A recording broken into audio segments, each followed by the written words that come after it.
Hello again, folks. Today I'm going to attempt to do these two sections, 11.3 and 11.4. All right, and with that, there's going to basically be a lot of word problems, but also several formulas. So I drew this diagram to kind of summarize where we have been and where we're going. Before I get started, let me just point to the handouts that you would need if you want to follow along. All right. This will be available in Canvas. These are basically the word problems that are for section 11.3, expected value specifically. And then there's a second one that looks like this, that are word problems for section 11.4, respectively. All right. And this is for tree diagrams. All right, so try to print those out, and we'll work on them as we move forward. Okay, classes. Okay. All right. For the sake of comparison, all right, we have been discussing probability and odds to this point, right? And probability is the attempt at quantifying the likelihood of something. You know that the probability, there's a formula naturally, the probability of an event is equal to the number of events, outcomes favorable to the event, over the number of elements in the sample space, or the total number of outcomes, you might say. All right, and this is again an attempt at quantifying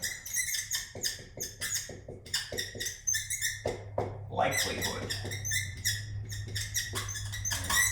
The reason, and there's a formula for odds naturally as well. Odds in favor, odds against A over B and B over A in general. Well, anyhow, expected value is another attempt at quantifying. All right, it's basically the attempt at translating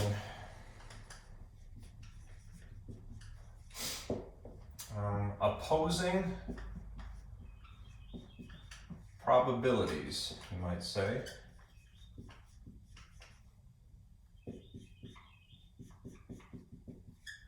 into a kind of sum, an average, right? And it is going to be a sum or a difference, depending upon if there's a negative involved. But you could say a sum to generalize. All right? It's attempting to it's again attempting to quantify. All right? Subscribe a number to a concept in order to, as opposed to describe likelihood, to basically help you make an educated decision.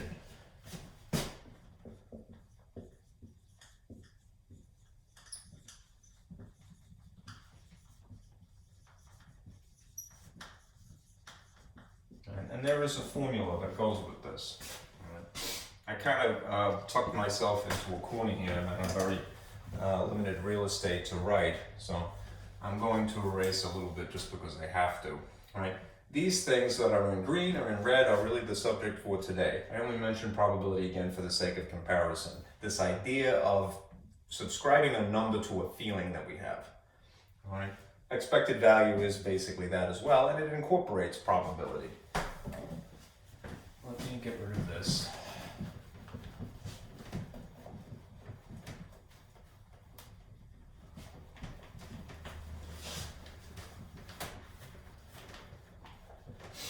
And up here,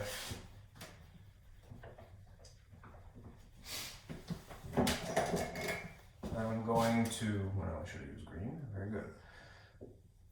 I'm going to write the actual formula for expected value here, all right?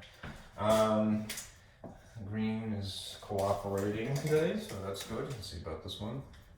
Maybe a little bit darker. If it's hard to see, I'll change the color. I was trying to keep this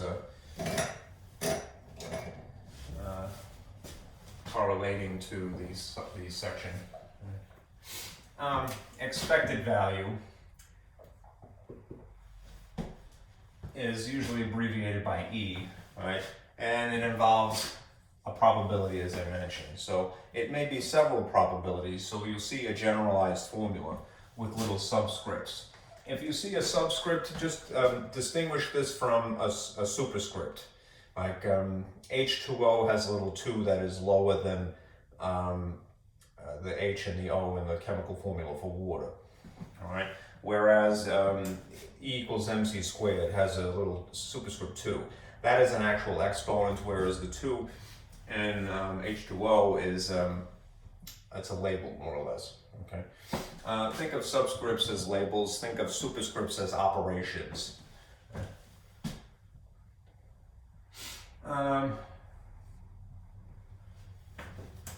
So anyhow, you have a probability, and it is pressed up against A, which is standing for an amount. Usually, it could be an amount of money, right?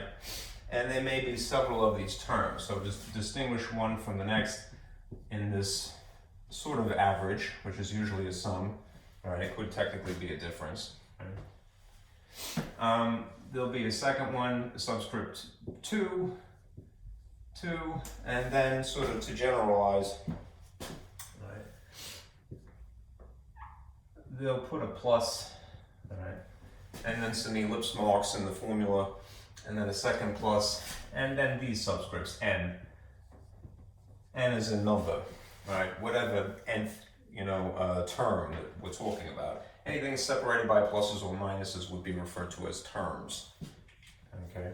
Usually, what that means, right, is that yes, this is a probability, and yes, this is an amount relative to whatever the word problem is, right? But this first term is usually the term that describes things that are good, right? All right, so let's just refer to this as basically a win, all right?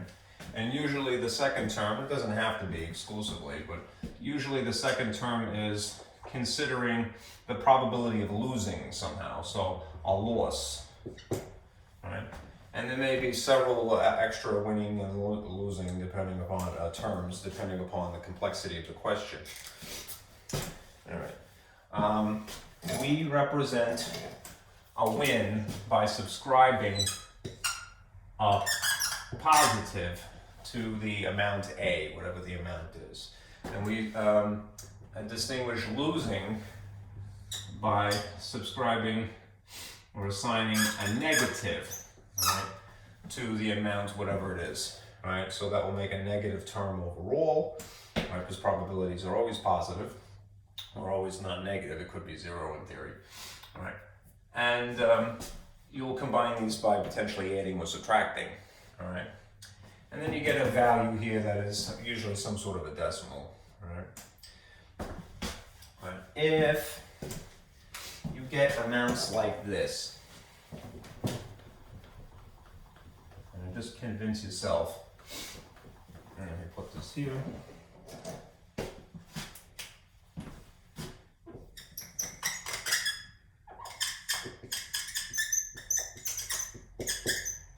That a negative, again, you will assume that this is a loss. Right? If they are positive, you assume that it's a win. So that's what you use to describe a win. There is a third option, naturally, which is 0, which is essentially when something is neutral. Right? It is neither a win nor a loss. Right? Okay. The next formula that you would see in 11.3 would be fair price. All right? And fair price is basically this. All right? It's whatever you calculate and abbreviate it as FP. Fair price. It's whatever you calculate or whatever is given to you, the expected value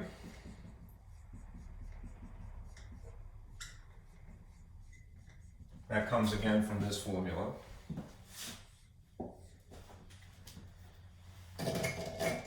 plus the cost.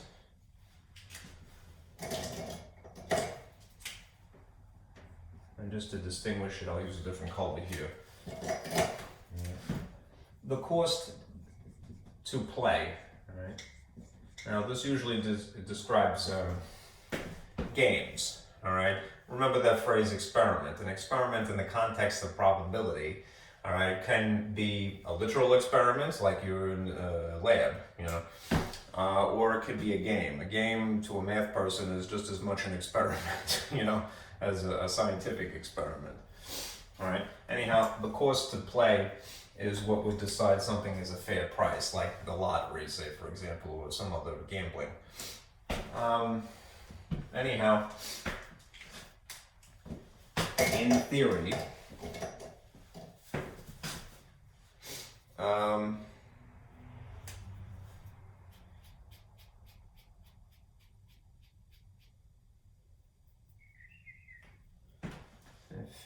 I'm trying to think of phrasing this a certain way. Ideally,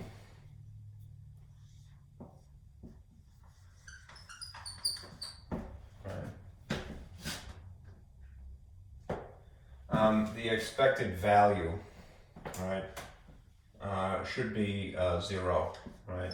Meaning that a person breaks even, and it's neither a win nor a loss, right? Right, that's the ideal situation. Not that that always happens.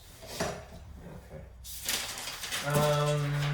Before I get to the word problems again, let me just get my formulae out of the way here. Okay. The counting principle, again, this is something that would occur in section 11.4, is really, it's multiplying two numbers, all right? This is how it actually looks. M times N, all right, is the counting principle. And to summarize that,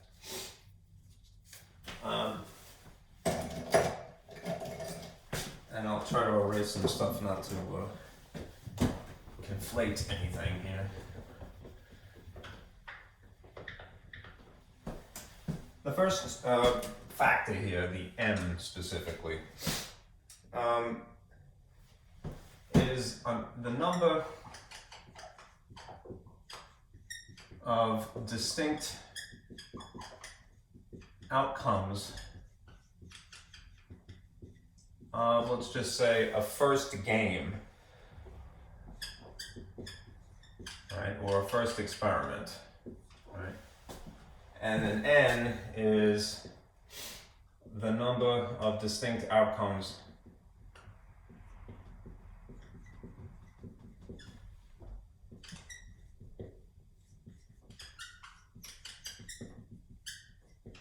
of a second game. In theory, if you had some rather complicated sort of game that is involving a third component, it would be another factor. So you might say M times N times O, right? Anyhow, outcomes comes from probability, right? Outcomes are, you know, essentially the elements of a set, right? So if you can figure out what the number of elements are of a set, right, and then multiply it by some other number of elements from a set, right, you will determine what the counting principle is getting at here. Right. To verbalize, the first experiment can be, pardon me, sorry, choking up here. If a first game or experiment, right, can be performed in M different ways, and a second game or experiment can be performed in N different ways, then the experiments in that specific order can be performed in M times N different ways. This is again attempting to subscribe a number, or pardon me, assign a number, all right, to give you, to validate a feeling, all right. All right. Translating something that is otherwise, nebulous and vague, all right, into something mathematical. All right. This would be number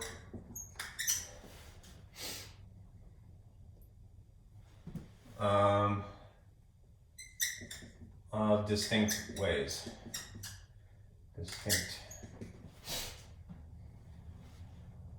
ways. Okay. It's a sort of total, right? All right. So we have this formula, and although it's sloppily written here, m times n, a third formula for section 11.4. Right? That's basically what you need to know in order to attempt to do most of the word problems. Then there's some diagrams that are tree diagrams that we'll get to. Let me do some word problems here to get your feet wet. All right, I'm going to erase this because I need the space, and hopefully it will cooperate. So my blue is a little difficult to erase. If I'm persuasive enough, violent enough, all right, it comes off. I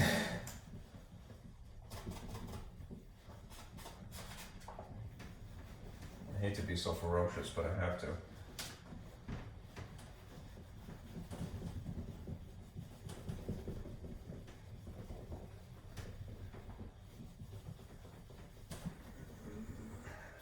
right, good enough.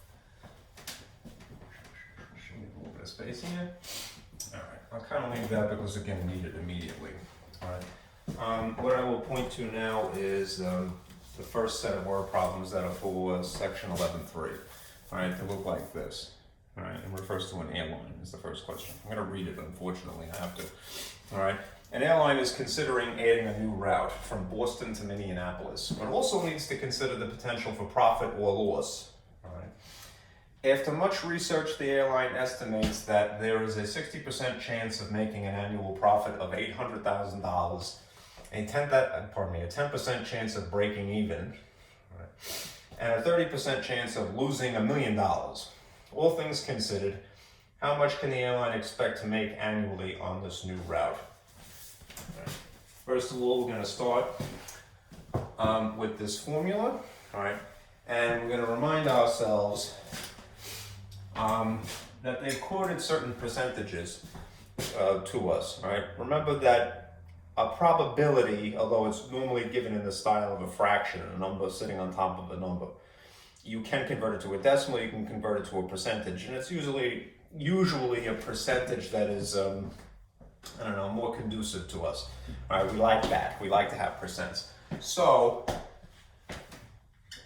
let me list these. I don't know if it's helpful or not, I purposely made this multicolored because I was trying to make it easier to read, believe it or not. All right. I figured if it was all one color, it'd be a little bit harder. If you find it a little crazy, then, just print it black. Anyhow, a 60% chance. Let's call this probability 1. All right. A 10% chance. Let's call that probability 2. All right. And then there's a third one in this case, so we would, modify the formula slightly. 30% chance. All right. If you were going to use this as part of the calculation,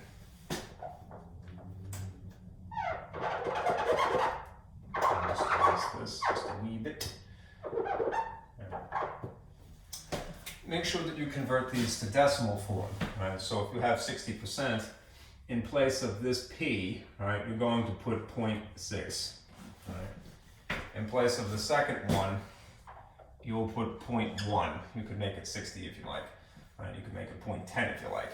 All right, but the decimal must be immediately to the left of those digits 6 and 1 respectively. And then 30%, let's just make this the third thing here, is 0.30, 30%. All right. Then they quoted amounts to us as well. All right. There's a 60% chance mentioned in tandem with a profit of $800,000. So I don't want to get myself in too much trouble here, but looking for space to write, I'll put it here. A1, hope that's legible, is $800,000. All right. A2 is breaking even, so one could assume it is 0. All right. Because they mentioned break even. Let me just just checking the frame if that is visible. I hope it's not too hard to see. I can't move my board a little bit closer because I end up punching like this and it's kind of out of control. I move this up a little bit, so like if I put it lower, then I have to adjust the camera. So I'll write in the darker color. This is 800,000. Of course, I picked up the dud. There's always a dud. And 0. Oh, what a difference. Okay. Now the third one, A3, is describing a loss, and it says $1 million. And you might immediately go, well, that's obviously much worse than the potential profit, right? This is a win, right? This is a loss, respectively, and this is neutral.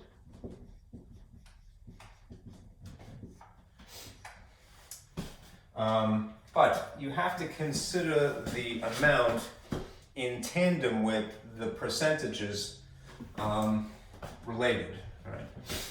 So like it may be to your benefit to play this game, you know, take a chance on opening up apparently another route from Boston to Minneapolis if the percentages are in your favor, really, right? All right, so what I would do to finish this is, although I'm going to be a little tight, I'm going to squeak in here, all right, the dollar values. So 800,000 would be in here. I'm just going to abbreviate that with a K. All right. And this is plus because of the formula. 0, all right, would be $0 squeaked in here. And because there is a third term, there's going to be plus, and then there's that. And the last one will have this value of 1 million, which is 1,000 K. 1,000, 1,000. All right. Another 3 zeros to represent that K. But make one little tweak here. All right. If this is a loss, all right, what should be the sign that is attached to this thousand or this $1 million? It should be a negative. So you kind of have to conclude that for yourself, right, before you attempt to multiply or add or what have you, right? 0 is never going to have a sign. Something that is positive is kind of implied anyway, right? You don't have to really worry about positives, right? And then you go about the process. You use your calculator, 0.6 times 800,000, right? What do you get? Well, as you move along here, you end up with 480,000, right? As a result of multiplying 0.6 times 800,000. That makes sense, right? Because if it was 1, it would be exactly 800,000. But since it's not quite 1, it's just a little bit short of that, 0.6. All right, 6/10 of that is apparently 480,000. This is easy, right? It's 0 times anything is just 0, so it cancels out of existence. And then you have this term to consider. This will produce a negative, right? Because it will be a negative times a positive, essentially. Right? And 0.3 times 1 million, all right, is 300,000. It's 3/10 of a million. You know? All right, so you have 300,000. Now, again, you can just continue with your calculator if necessary, right?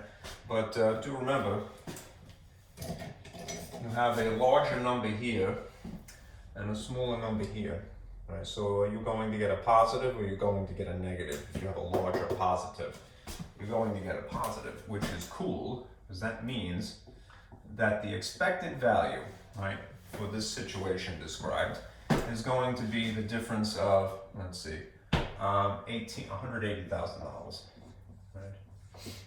Right, and it would be a positive. All right, that means that on average, right, the expected profit would be that.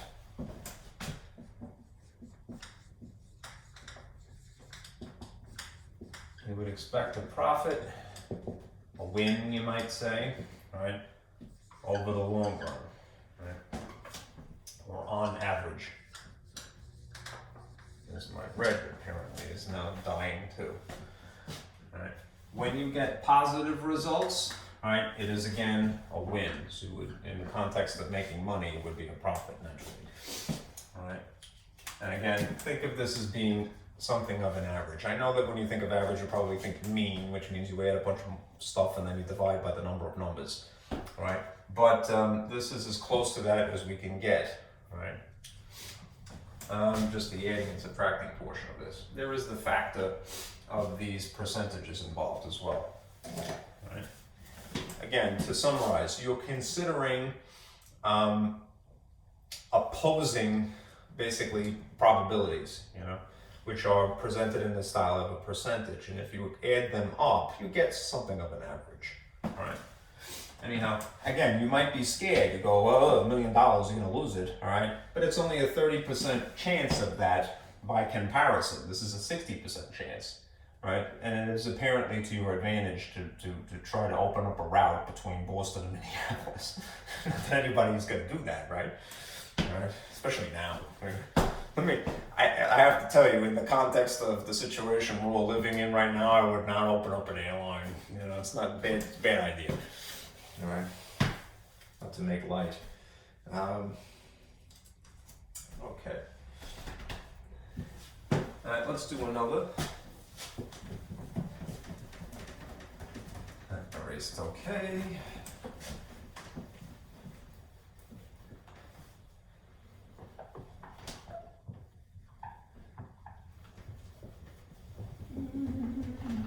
Buff, buff, buff, buff, buff.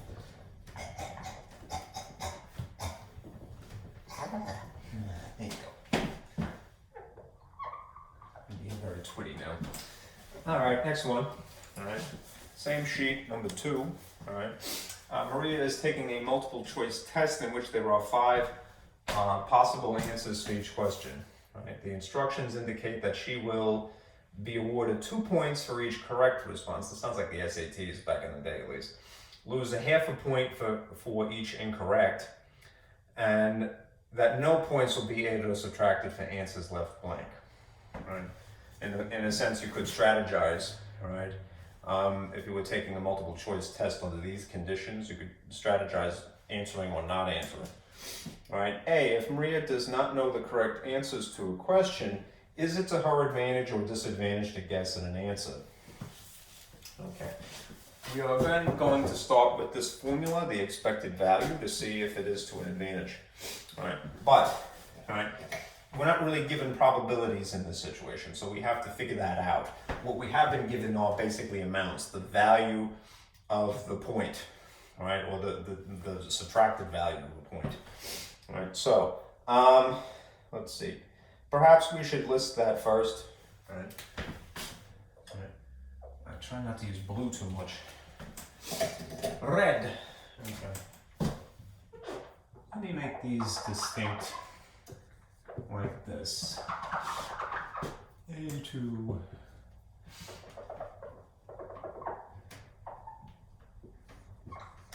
A3 in this case. This is kind of fading out, so a different red. Let's get the A's listed first.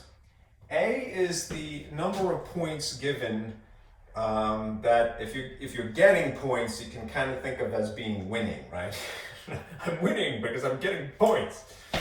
All right, and the A value for the first possible scenario, the probability hasn't been calculated yet, would be 2 points. Okay, and then in the second situation, the way it's described, you're going to lose points. Right, so we would describe that as probably being a loss, right? If you're losing points, so you might say that this is a negative half a point, right? You know, for scenario number 2, and then for 3, right? No points will be added or subtracted, right? Which means that it's neutral, right? So 0 points. And I kind of like to stylize it like that. No smoking, right? Doesn't have to be. Right, so again, to summarize, this is more or less a win, right? This is a loss, hence the negative, and this is neutral. All right, now as far as the percents are concerned, we have to be crafty. Right? So we'll have to calculate that each. Right. Let's calculate the probability for each question for any question. The probability, which I'll abbreviate as P, right, of guessing correctly.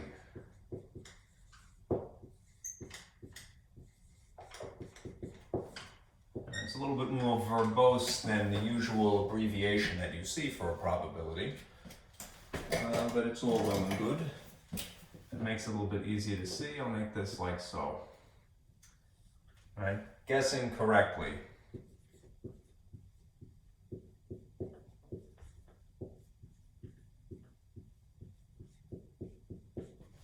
Okay. And guessing correctly is the win.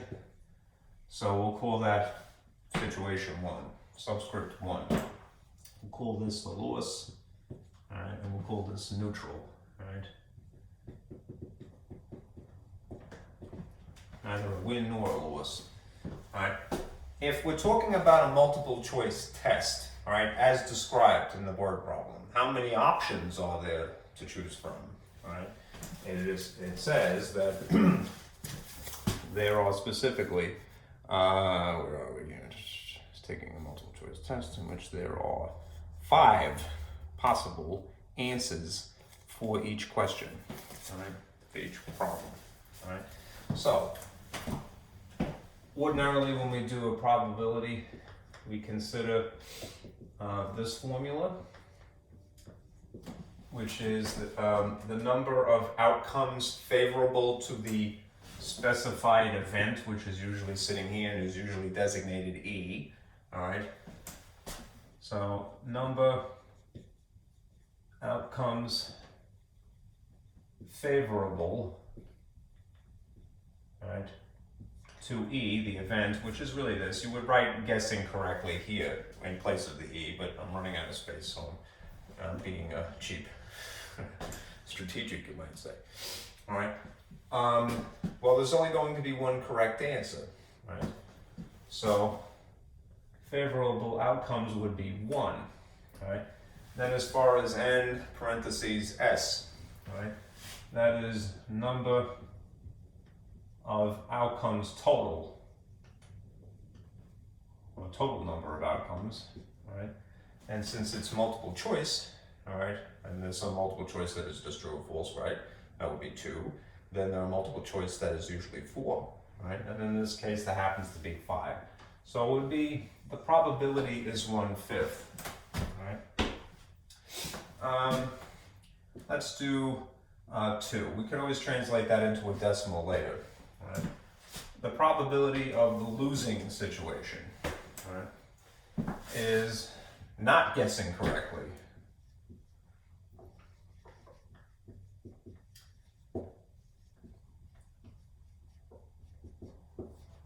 I just brushed my teeth, and I have to tell you, I have like, not to digress, but I feel like I'm talking funny because I have like Listerine, residue, right? I have such fresh breath, so fresh that you could smell it from, virtual reality. I'm sorry, I'm losing my mind again. Anyhow, it's making it hard to talk. I might have to go drink some water in a moment. Let me complete this thought. Not guessing correctly. Well, it would still be this formula, and you would still read this as the number of outcomes favorable to whatever the specified event is. The specified event is not guessing correctly in this situation. So again, if you have 5 choices and only one of them could be correct, think about it sort of complementary, all right? What are the other options, right? The other 4, all right, would be the probability of not getting a correct answer, still out of 5. Right off the bat, you can tell, all right, for any one question, all right, you have a pretty poor chance of guessing correctly on a multiple choice test that has 5 options, right? If it was true or false, then it's 50-50, 1 out of 2, right? For 5, it's 1 out of 5. So you have what, a 20% chance? That's lousy, right? Compared to 4 out of 5, which is an 80% chance of not getting something correct, right? So for at least for one question, this is not an advantage, right? 3, all right. Let's see. How do we phrase that? Just a minute.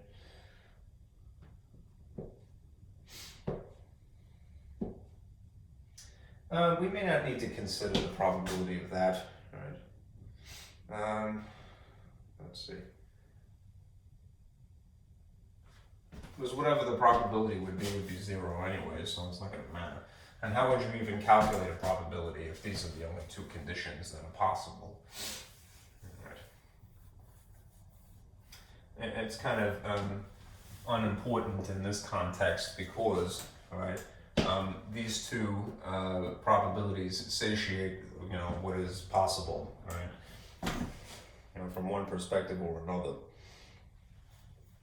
So, if we fill in the information that we can in this formula, right, A1 and P1, A2 and P2 in tandem like that,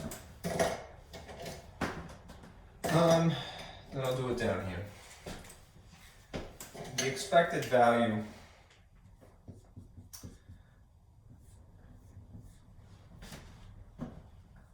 would consist of these voids.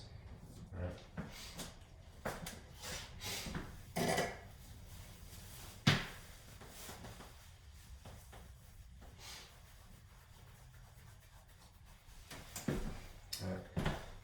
So we'd use 1/5, right? If we conceive of 1/5 as being a decimal for the sake of using the calculator, it would be 1 divided by 5, which would be 0.2. All right, we could say 0.20, you could say 20%. That's 1 divided by 5, top divided by bottom, right? The value would be 2 points. Okay, for the next one, the loss, right? We would have probability here is 4 out of 5, right? Which again, if you divide 4 by 5, you get 0.8. Right? And then the number of points subtracted in this case would be -1/2. Okay. Now, if you did the calculation, right, what would you end up with? Right.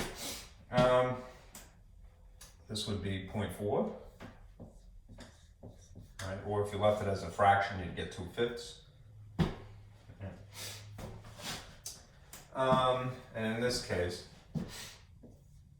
because you're multiplying by a fraction, you're going to end up basically, you could do -0.5 if you like. And you'd end up with the same thing, except that it would be -0.4, right? A -0.4. If you like fractions instead, you would end up with 2/5 here. And in this case, you'd get 4/10. Right. These are the same decimals that you would get in either event. 2/5 is 0.4, right? 4/10 is 0.4, right? Just an equivalent fraction. If you wanted to combine these via arithmetic, let's just say hypothetically, you did it exclusively in the style of a fraction, 2/5, right? As an upgrade to tenths would be times 2 would be 4/10. So you'd end up with this, 4/10 minus 4/10. Right? Anyhow, something minus its exact magnitude, right, would be what? 0. Right? So as far as the expected value is concerned, right, it would be neither an advantage or a disadvantage if it's 0. Right? This is neither an advantage nor a disadvantage. over the long run. Or you might say on average, right? Okay. And the reason being because the amount that they subtract is not as drastic as the amount that they award as a result of doing something correctly. Okay. The second question, the second part of this you see here is this here, right? If she can eliminate one of the possible choices, is it to her advantage or disadvantage once again to guess at an answer? Right? That's going to change, all right, some of the probabilities here.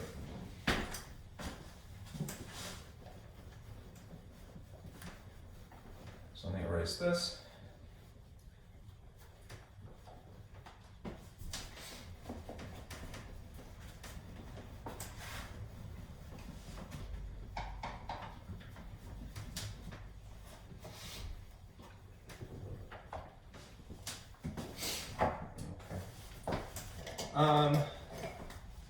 Let's get a P1 and a P2,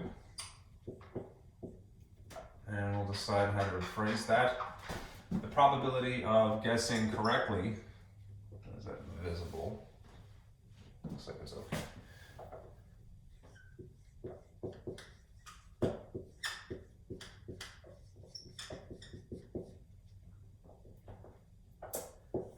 And this is still the probability of not guessing correctly.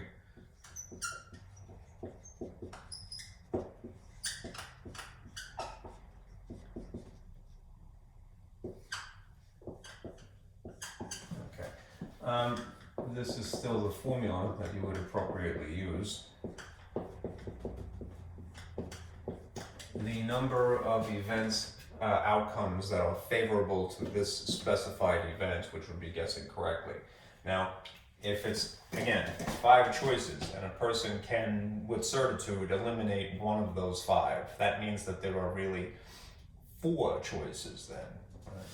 So in the context of this problem, that makes the number of favorable outcomes still the same. There's only one correct answer, but the total number of outcomes that are possible for this event, all right, the total number of outcomes in general, I should say, is now 1 less, so it will be 1 out of 4, right, in this context, all right. And in this situation, again, it's still 4, because it's really a multiple choice of 4 instead of 5, all right, in general, would be reduced to 3/4. Okay. Now again, if you plug this into the expected value formula, you have 2 things multiplied and then potentially 2 things added or subtracted. This would be the win term, and this would be the loss term. Let us see. 2 points to win minus a 1/2 point to lose. And we figured that the winning probability would be 1/4 and the losing would be 3/4. So you could say that this is 0.25, or you could say that this is 0.75. Okay. And you multiply and then add or subtract potentially as before. Let me do it the fraction way, since that's what the probabilities produce immediately. Remember, you could disguise a whole number very easily as a fraction by sticking a 1 under it. That's top times top and bottom times bottom, which means that this is really 2/4. And the same thing here. This is really 3 times 1, which is 3, and 4 times 2, which is 8. And this is a negative times a positive, which means that this is subtraction. Right? The only thing that you would have to remind yourself is that when you are combining fractions, they have to have a common denominator, which is not too difficult here because you're just going to upgrade 4 to 8 to match. Right? That's the least common multiple, so the lowest common denominator. If you upgrade this to so many 8s, right, 4 times what is 8? 2. So what's 2 times 2? 4, right? This is really a 1/2, right? And in that instance, you would subtract 4 minus 3, and therefore the expected value, I'll squeak it in here, would be a positive overall, right? But it would be pretty slim, but it would work, right? You'd have positive 1/8, right? So what is that as a decimal? 0.125, I believe, all right? I should get a calculator to verify that. Yes, all right. So 12.5% chance, all right? Or 12.5 if you made it a percentage, which I'm not gonna do right now. 1/8, all right? It is therefore, since this is a positive, should not double talk.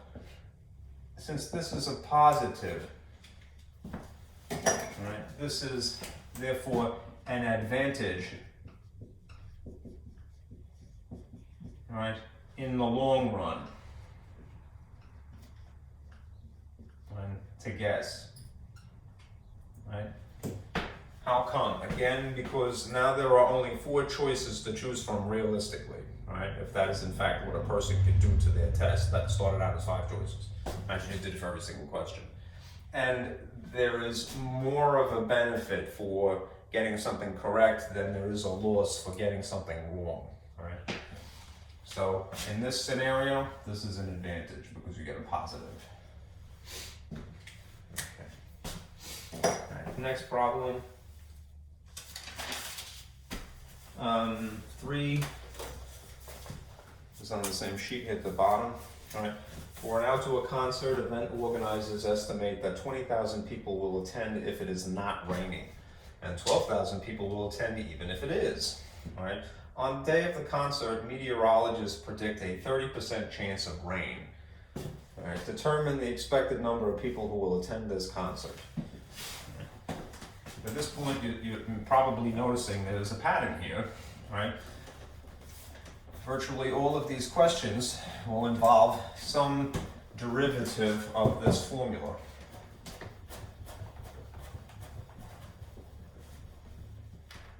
And just be careful of the way that it is verbalized. Sometimes it's a little tricky.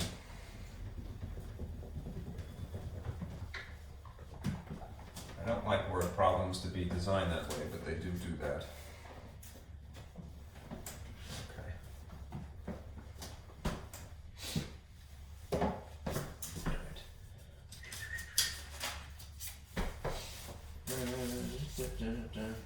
Okay. All right. Let's think about it in this context. In the context of problem 3, all right, rather than call this a win, let's call this not raining. This term describes the probability in tandem with number of people if it is not raining. And the second term will be if it does rain. Okay.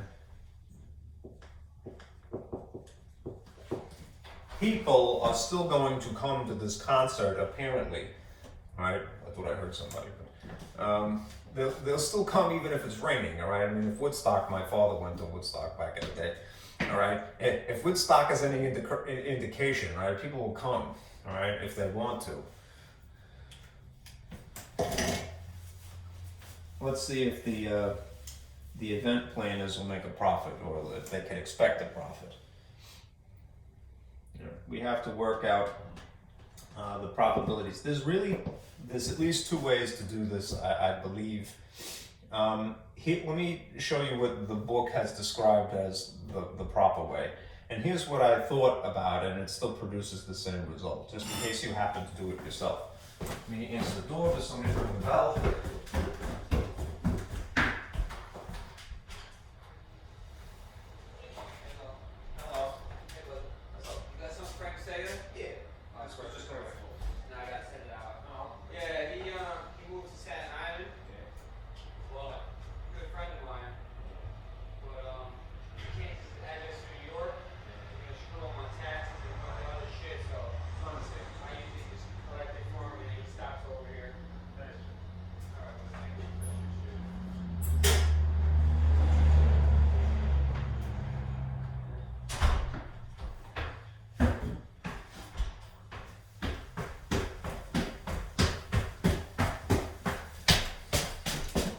Hijinks never cease, all right? Anyhow, sorry, not to digress. back to work here. All right. Let's pluck out some information that we can rather easily, almost automatically. All right. There are percentages quoted to us. All right. So if you see percentages, all right, that's probability. All right. So in one case, they mention a 30% chance. All right. Let's see. Of it raining.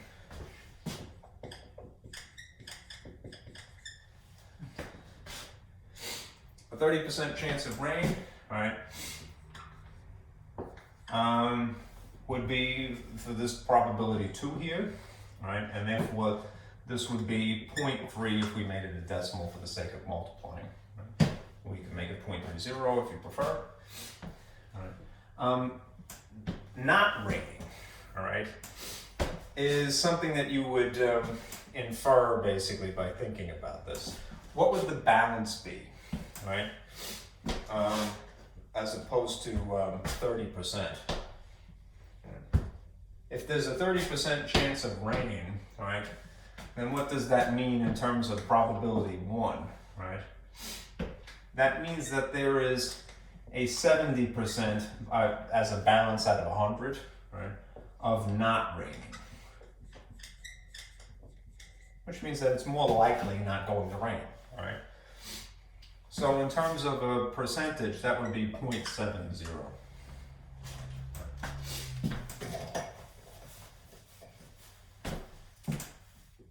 Right. On the flip side here, as far as the amounts are, right, I'll put this away.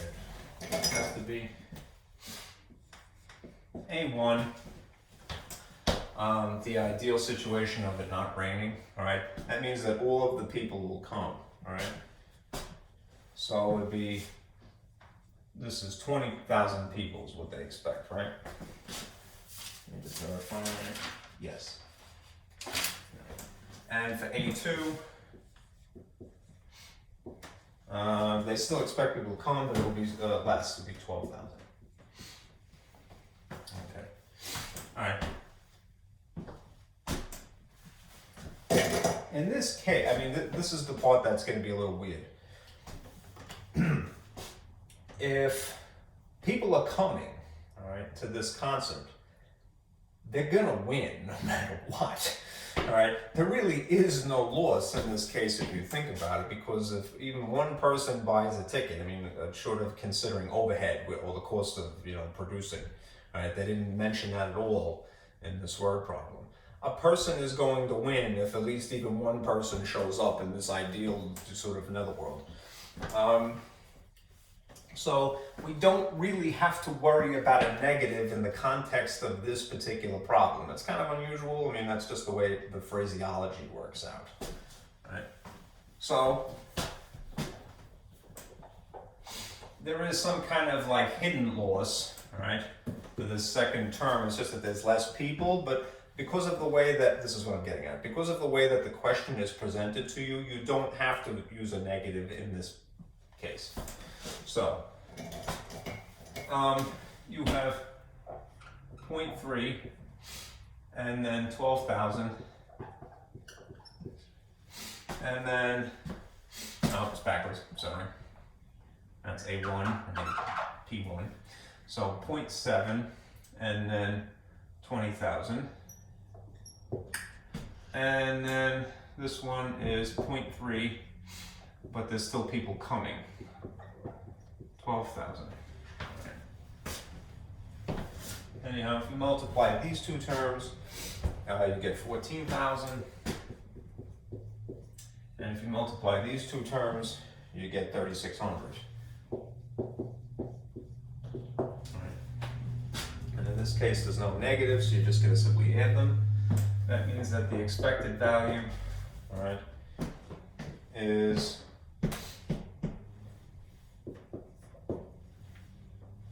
17,600 people, right, on average, right.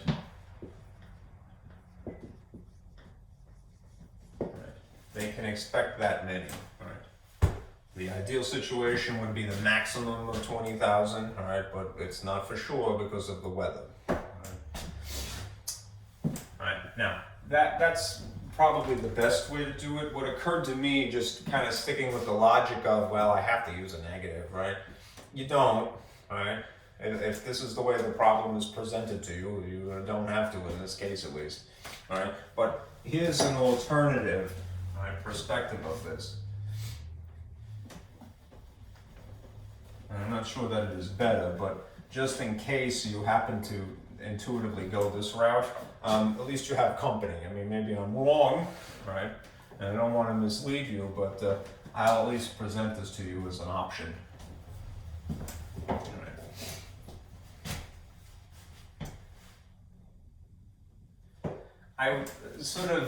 My perspective on loss was that, well, let me figure out by how much, all right? If 20,000 is the maximum,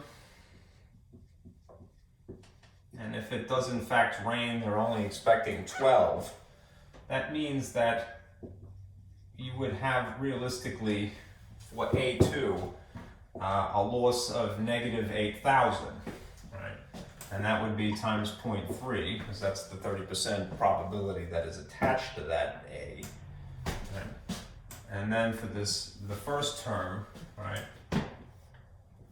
there's 20,000 people, right? And that's if it doesn't rain. Now again, this is an ideal situation, but if it's not going to rain, right, then, and having done this arithmetic already to compensate, right, the percentage here would be 1, all right, 1.0, as in 100%, right?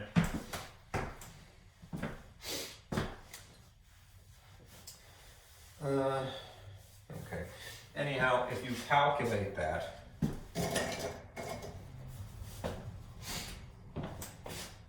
this would produce 1 times 20,000 is just 20,000, right? 0.3 times negative 8 is 2,400. Negative 8,000 makes this a negative 2,400, right? The arithmetic works out to be exactly the same number, right? If you subtracted 2,400 from 20,000 total that is expected, right, you're going to get 17,600 no matter what. The reason that this works is because in my mind, this had to be negative and then I just had to compensate. To think of it truly in a negative context, right? That, oh, it's a loss. Of how much is it a loss? Of 8,000 people, right? Anyhow, as you can see, there's more than one way to get the right answer. All right, just don't be stubborn like me. All right, I don't want to set a bad example for you. It doesn't have to be negative. All right, if it's verbalized in a certain way, phrased in a certain way, all right, you could circumvent having to use a negative. All right, now 4. Only on time. Let's see. When Josh attends a charity event, he is given a free ticket for the $50 door prize. A total of 100 tickets will be given out. Determine his expectation of winning the door prize.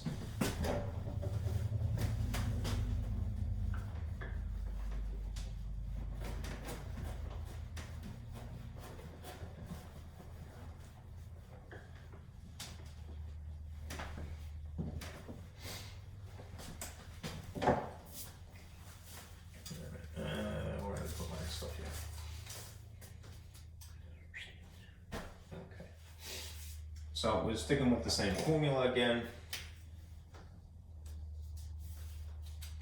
We have to see the way that this is phrased. There is no probability presented to us in the style of a percent, but we could still figure it out. We can deduce this basically by reading. Right, a total of 100 tickets is given. Right, this is different from the lottery. Right, when you do a raffle, right, there's going to be a winner. Right? When you play the lottery, it's not guaranteed that a person is going to win, even if a million people play or whatever. right? Because it's based upon number selection, all right? When you buy a ticket, in theory, they have to pull the matching ticket. So there's some kind of a guarantee. If you're going to choose between lottery and a raffle, I would say raffle's a better bet, right? At least you know somebody's going to win. I feel that way. I don't know if that's mathematically sound logic, but I don't want to set a bad example again, but I would feel better about playing a raffle. Let's see. Let's calculate some probabilities, all right? Let's stick with the idea that the first term should be the win, right? The probability of winning it's a raffle, right? Number of events, number of outcomes favorable to this specified event, right? And the total number of outcomes, right? Is that faint? I think that's visible. The probability of winning and the number of outcomes favorable to winning, right? A raffle. And that's what this ticket thing is. Right? How many tickets did the person get? He didn't even pay for it. It was given to him because he went to a charity event. Must be a nice fellow, whoever it is. Right. Josh. All right. He's given a free ticket. Okay. So the number of events, the number of outcomes favorable to the event is 1. All right. And since it's a raffle and they only have this preset amount of tickets, right? How many total outcomes are there? 100, right? That person therefore has 0.01 for 100th. That's where the 1 is sitting in the hundreds place. Or you could say it's a 1% chance of winning. All right. Which is not too good. All right. That's P1. A1, right? Considering that this person did not even buy the ticket, it was just handed to them. Handed to him, all right? Josh. What was the value of the door prize? $50, right? So this is $50, right? That means in here, you would have 0.01, right? I really shouldn't draw on top of it, as much as I like to do that.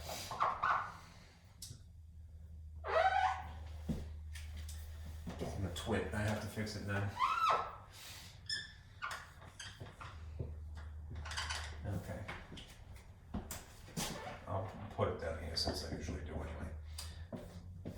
In terms of P1, 0.01 would be the appropriate decimal equivalent of 100. All right. And $50, right, would be the amount that they would win. All right. Now, what's going to be different about this problem compared to the others is that when we get to the amount, we may or may not have to think about it more deeply. Okay. There's actually problem 5 is, I think, a derivative of this. Okay. The probability that this person be considered a loss now, which is to lose, all right, this raffle,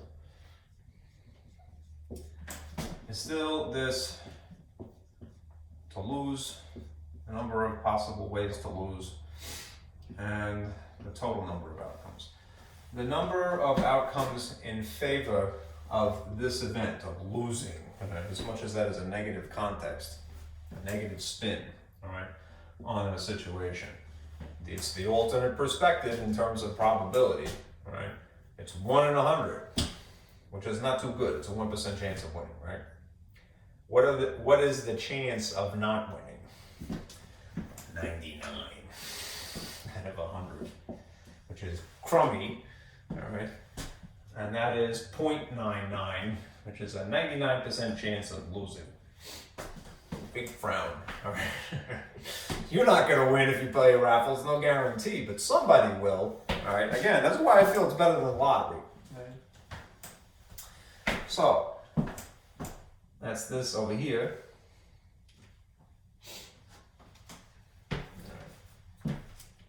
And that would be 0.99. now we have to consider what the amount would be in tandem with that loss. All right, that percentage, the expression of losing in terms of percent, in tandem with the expression for the dollar value. Right. In this particular problem, the person didn't pay for the ticket. All right. So are they actually losing anything? All right. If you would use a 0 here, which means no negative once again. All right. They're not going to lose really. They're having fun. That's the win in this case, even if they don't win the money. Anyhow, if you do the arithmetic, all right, 0 times anything is going to cancel this term out of existence, right? But then there's only the positive situation to consider. 0.01 times 50, all right, which is basically just going to move a decimal place, all right, from where it would be to start with over to the left twice, which means that the expected value here is positive, all right, so it would be to a person's advantage to take a free ticket, all right, of 0.50, all right. They're not actually going to be given any money, all right. They're not collecting anything, all right. But this is the way the math would work out. It's a positive in terms of expected value. You didn't lose anything. As a matter of fact, somebody gave you something for free. So if you want to relate that to money, it's like you gained 50 cents. All right. The ticket itself would have been $1, and you didn't even pay for it. Somebody gave it to you for free. All right. So that is a little alien way of talking to say that I got 50 cents. You didn't actually hand me 50 cents. No. All right. But you could think of it as a win in some context of money. Right. So it's like you won half a buck, right? Just by getting to play for nothing. You did come to the charity event though, Josh. All right. Good for you, Josh. I shouldn't make fun of people's names. My name is Francis. All right. It's bad enough as it is, and nobody knows how to spell it either. All right. The situation changes slightly when you read problem 5. Okay, 5 is, in an alternate reality, Josh is given the opportunity to purchase a ticket for the $50 prize. In the first situation, he didn't purchase it, it was gifted to him, and in the second situation, he's going to buy it. Now, in this case, the cost of the ticket is $2, right? And 100 tickets will still be the situation. That will be sold. Determine Josh's expectation if he purchases 1 ticket in this case. We have to tweak it slightly. So let me erase this.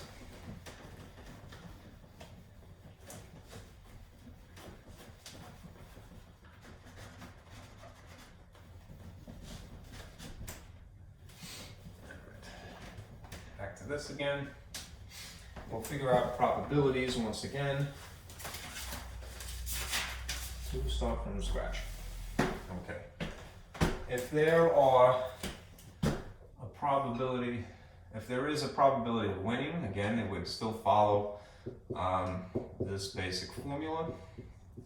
The number of outcomes favorable to the event, this specific event of winning, right, would be out of 100, just 1 out of 100 if he's only buying 1 ticket, right?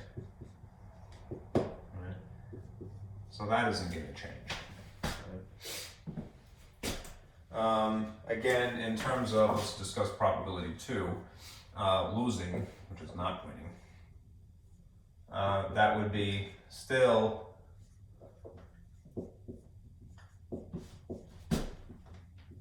99 out of 100.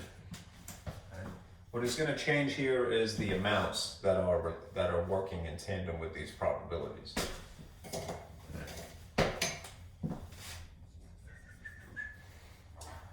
For A1, okay, if the ticket is gifted to the person, then they get $50 overall, right?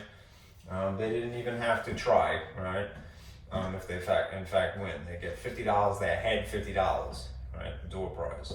But if a person had to spend money, right, on a ticket, and the ticket is $2, right, what are they actually winning, right? What is the net gain, right?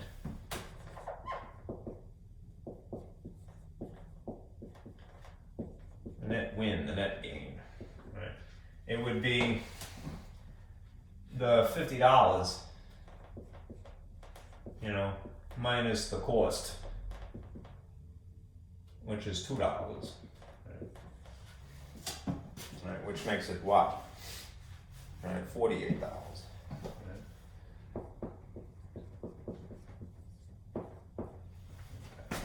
Right. As for A2, right, it's just the cost of $2.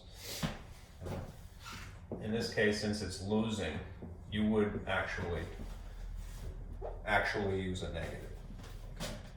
Okay. Now, inserting this into the formula, this is very faint. E is equal to these two numbers multiplied plus these two numbers multiplied, and we'll fill it in like so. I normally use green. Still 1/100. Okay, which you can make 0.01 if you like decimals instead. Just realize that that is what you must do. If you have a percentage, don't use the whole number of 1, right? You have to make it a fraction, or you have to make it a decimal. Okay. The value here would be 48, right? Because again, this is net, right? Person lost money, right? On the deal. And then this is still 99 out of 100. This is still 100 tickets, and he only bought 1. And this is the cost here. It wasn't free, he paid, so he lost money on the deal. Let's see what happens. In this case, let's see. Now you could think of this, to do it as a fraction might be a little bit easier. 1 times 48 is 48. 1 times 100 is 100. So 48 over $100, because that's the unit here. This is going to be a negative, that's visible. And again, if you treat this as fractions, right, I don't know if it's going to be really that advantageous. Let's see, yeah. 99 times 2 is 198, I believe. 18, yep, okay, over 100, okay. And if I'm doing this in this style of fractions, the denominators match, so I just have to subtract the tops. But already you can see that you have a smaller positive by comparison to the negative term. So you are going to subtract, and one of each sign dictates that the combinations of signs dictate that I actually subtract, but I'm going to get a negative number. No, there we go. So in this case, a nice marker, the expected value for Josh in this case is, let's see, negative 150 over 100. That's 48 minus 198. Which is, I'll pull tricks here. And divide by 10 is 1.5. Okay, I'll put it here. E is equal to negative 1.5. Okay. On average, right? This is a disadvantage, right? Because it's a negative, right? And although he's not getting any portion of the money back, right? It's not like he's getting the 50 cents, right? It's translating the experience into an amount of money, really, to say that, oh, well, he's ahead 50 cents, you know, even if he, you know, in the first problem 4, even if he won, right? In this case, because he's playing the game, right? You can kind of think of it that way, that the real price of playing the game is 50 cents, all right? So even though it's $2 to actually play, right, you can think of it as being, well, because he had the experience, all right, he really only lost $1.50. Right? It feels like he only lost $1.50, right? Because he did get to play. Right? All right. That's Josh's expectation. All right, number 6. This is going to go long. Okay. 1,000 raffle tickets are sold for $1 each.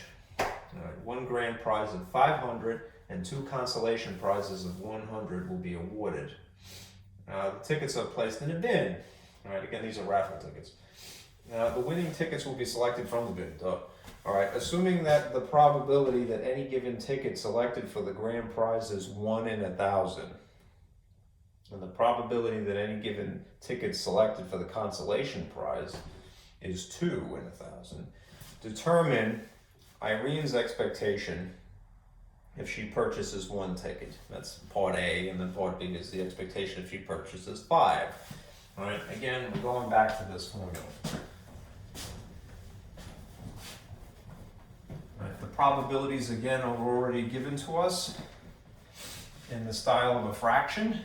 1 over 1,000, 1 in 1,000, and then 2 in 1,000 for the consolation prize. So we'll calculate it. All right, let's list our information here. The probabilities, the way that this formula would be tweaked here, right, consists of 2 wins, right,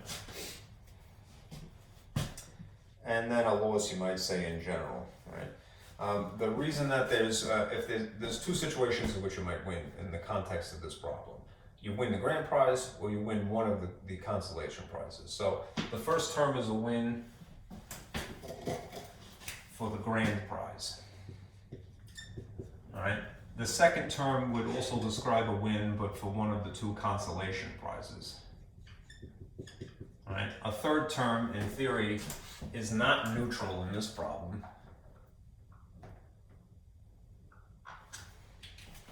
Just clean that up a little bit.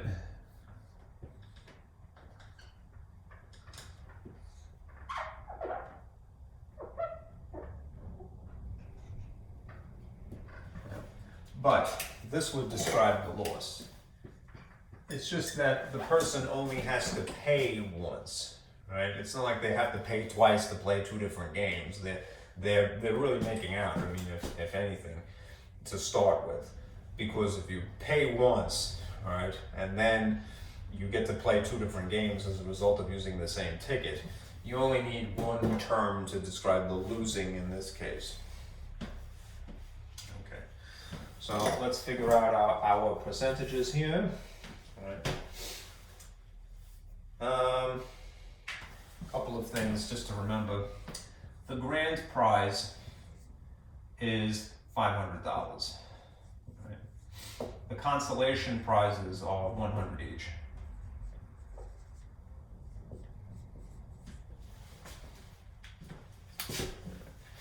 And there's going to be 2 drawings for that. Let's figure out the probabilities. I should say green for money, if I had any sense.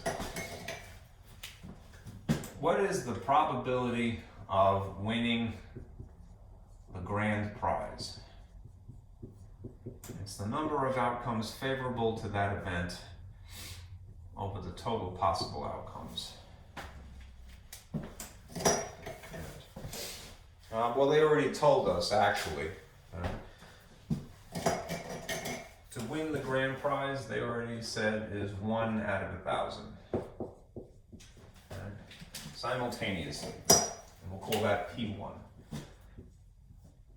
The probability of winning a consolation prize is, again, this formula. The number of outcomes favorable to that event over the total number of possible outcomes. And again, they already told us the information. It's just disguised ever so slightly. 2 out of 1,000, right?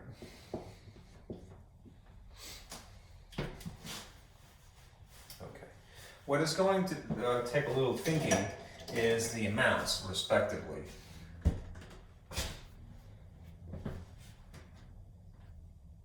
And also the probability of losing. Okay. In general, alright, let me do this one. The same color for P3 to describe the loss. The probability of not winning at all. Alright. For lack of a better phrase. Not winning at all, not winning the grand, not winning the consolation prizes. Well, if winning is 1 over 1,000 over 1,000, 1, right? Oh, pardon me, the total possibility is 100%, which is 1. And then winning is these two things added together, right?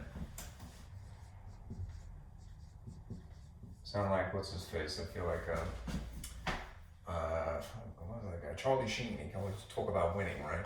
I'm dating myself now because how old is that reference? But winning, you know.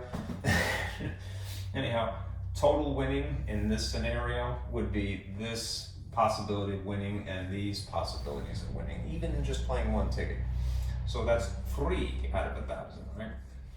So if you subtract that from the 100% chance, right? The complement is what I'm figuring out here. The complement, remember, which is not winning at all, right? It's 1,000 minus 3. Right? 1 whole expressed in thousandths is 1,000 over 1,000. So what is this really, right? Subtract the tops. 1,000 minus the 3 possibilities of winning. 997 out of 1,000.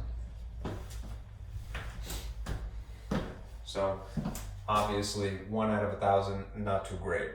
2 out of 1,000, a little bit better, but still not that great. 997 out of 1,000, that's probably what's going to happen in terms of a percentage, right? The probability. We need to insert these 3 values into the formula. Here, here, and here to set it up. Okay. We'll put this in black. Hopefully it'll be visible. First one for P1, 1 out of 1,000. P2, 2 out of 1,000. In the losing situation, 997 out of 1,000. And then these other situations, the A amount, all right?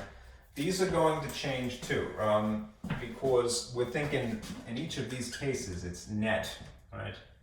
The net win, right? All right. If a person had to spend money to play the game, right? In the big picture, they've not won exactly that amount, you know? They've won, they're just so short of that, just shy of that, I should say. So if the grand prize is 500 and the ticket cost $1, all right, the net win for winning the grand prize is actually $499, right? Because you did have to spend money. So $499. Okay. In this situation, right, still you only paid for 1 ticket, right? So the grand consolation prizes are $100, right? But again, if a person had to invest in order to play the game, it's not going to really be $100. It's going to be just shy of that, which would be $1 short, 99. Okay. Then there's looking at it from the perspective of losing, as opposed from the perspective of winning somehow or another. But from the perspective of winning, from the perspective of losing. All right, how much did the ticket actually cost? Actually, negative $1, right? You would put a negative because it's a loss, right? Anyhow, the way that this works out is that a person, Irene was the name of the character here, the expected value would be this, right? From multiplying these terms, multiplying these terms, and multiplying these terms, right, you would get 499 out of 1,000, 198 out of 1,000, and minus 997 out of 1,000.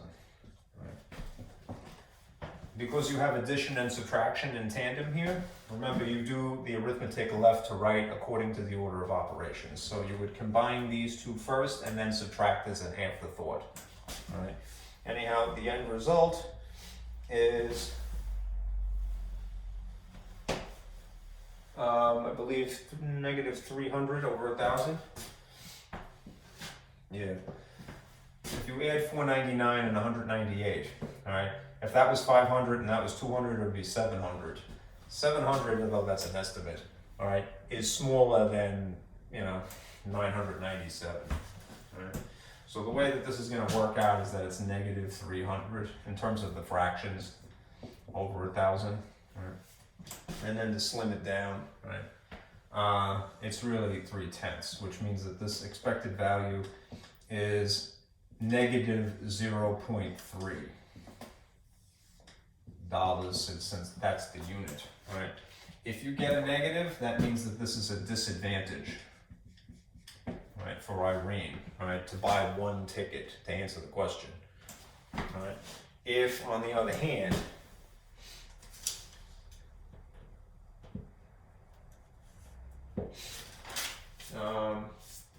she were to buy 5 tickets, right? Let's see what that would be. You could do the calculation again by fixing it, but there's sort of a cheat to this, right? If you figure out this is what's going to be the situation for doing this once without dealing with the intricacies here, in which case you would have to adjust these fractions, right, and so forth, you could just simply say this is times 5, right? To answer part B,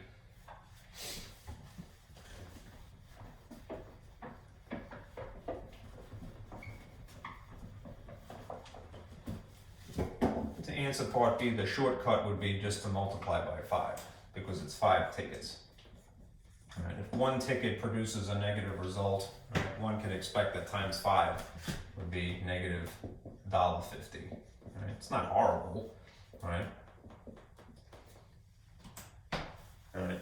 But it's still a disadvantage because it is a negative. Okay. The last question from this section is about fair price. So let me erase this and I'll put back the formula for fair price. I'm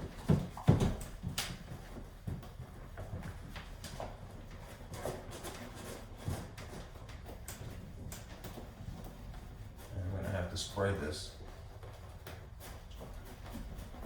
It's not buffing out.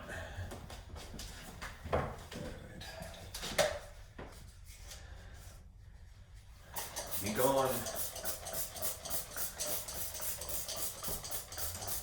That's the end of this bottle, so. Wasn't that great a substance anyway. No. Let's see. There we go. Does that help? Yep. I'm still rubbing it out. Oh, pain in the neck.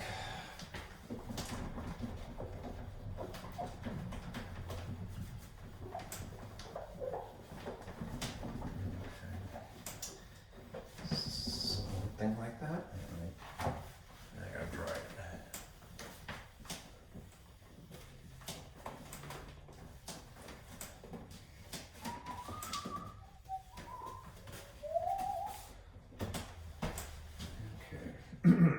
Alright, fair price formula, just to remind you.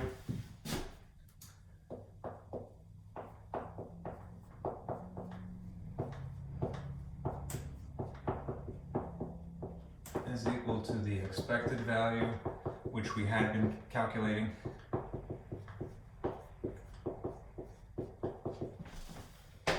plus the cost of play, That's a little sloppy.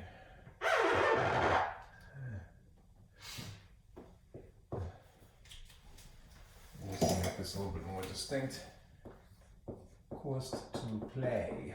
Because we're talking about this in the context of games mostly.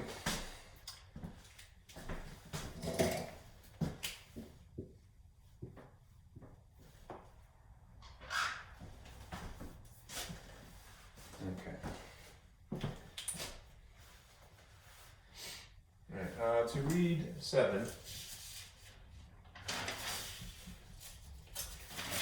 me go back here for a moment. All right. At a game of chance, this will be for problem 7. The expected value is negative $1.50, right? And the cost to play is $4. Determine the fair price to play the game. If the expected value is negative $1.50, this is similar, possibly in reference to the last question. And the cost, no, I changed the cost to play. If the cost to play is $4, look what you have here. You have in tandem one positive, one negative, which means you actually subtract.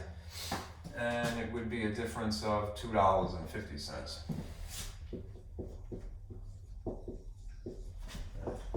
That would be the fair price.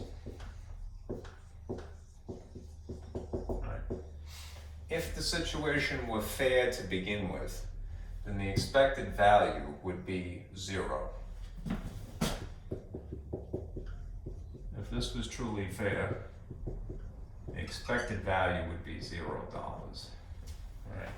And then the cost to play would be a fair price, right? Because it would be 0 plus 4. Right? But since that you get a negative value as a result of whatever the calculation is for expected value, right? It's negative $1.50. This is what the fair price really ought to be.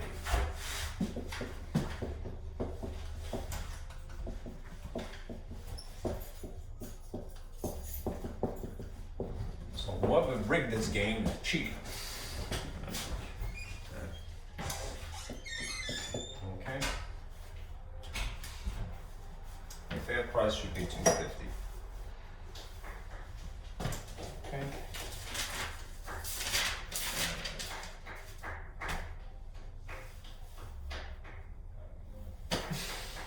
You're clapping. It's applause. That's cool. All right, let's shift gears here. And again, I'm going to do section 11.4, and then we'll be on track. So let me erase this, right? And then I'll describe 11.4 tree diagrams in more finer detail, I should say. Okay, well, that erased very nicely. Maybe having a little residue on this is helpful.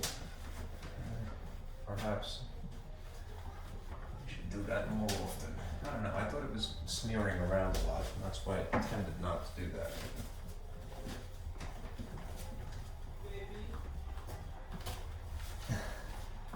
Okay. All right. Again, the handout that you would need for 11.4 are these predetermined word problems.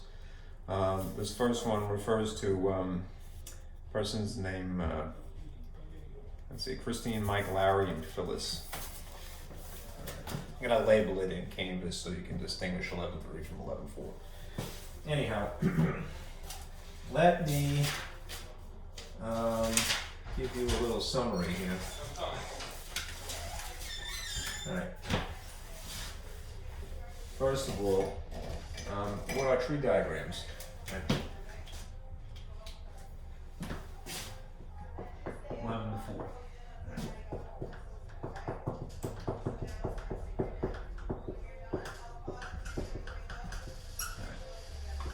Tree diagrams are a useful tool for determining all possible outcomes of an experiment or a sequence of experiments.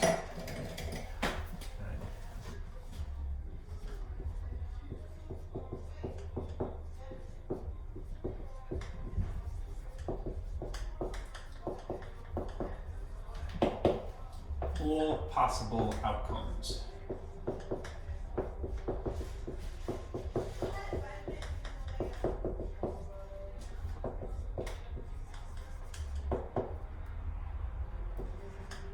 One experiment or game or a sequence of experiments. And you know that the more games or experiments that are involved, the more complex it is. Okay.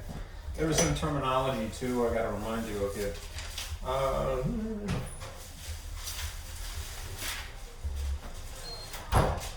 We have the vocabulary for sets, right, already established.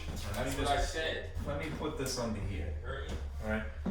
When we had a set, we would sometimes abbreviate it by a letter. So since it's not specific to anything right now, I'm just going to use S, right? And we would say, well, a set is, in fancy braces, a collection of elements, right? So if I just randomly threw some numbers in here, 1, 2, 3, 4, right? And these things would be collectively a set, right? And individually, they would be elements. This is an element, that's an element, that's an element. Okay. Set as a whole, right?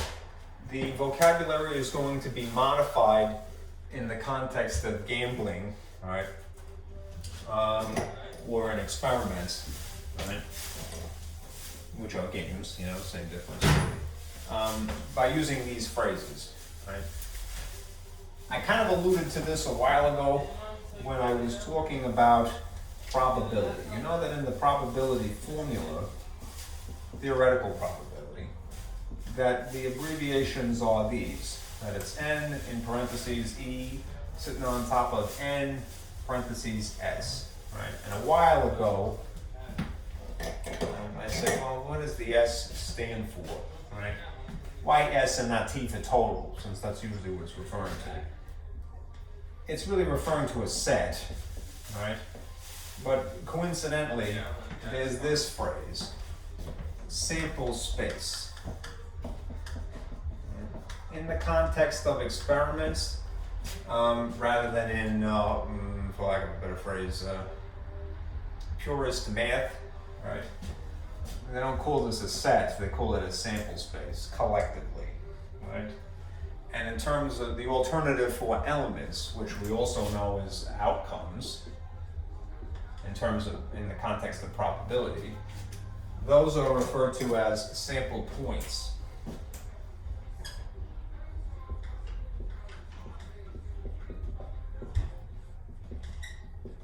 Okay, so just stick with the vocabulary that is, being used in 11.4. Just realize that it just is referring back to outcomes, which is referring back to elements. Right? So we're using sample points to talk about the individual content, right? And we're using sample space to refer to the whole kit and caboodle. Right? And we use a tree diagram to basically list, right, all possible outcomes from either one experiment or a sequence of experiments, more than one.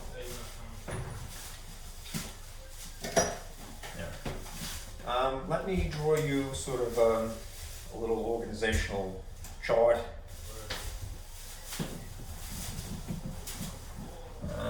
To summarize further. Ooh, that nice next to it. Yeah, I think I should have spritzed the fluid on this instead. It still gets dirty though. Look at that, it's kind of like mopping around.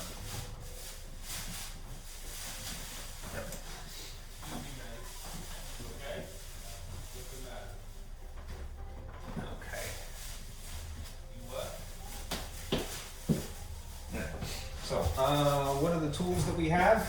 Kind of alluded to one already, the tree diagrams in general, but there's an alternative. Let me draw this. Right. The tools that we have to work with. Tools to for lack of a better expression, answer multiple experiment game problem.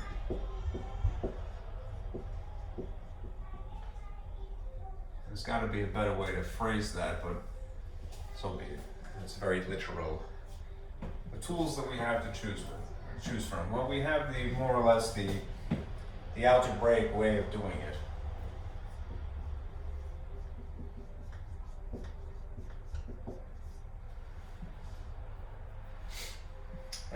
Let's see. And then we have sort of the graphical way of doing it.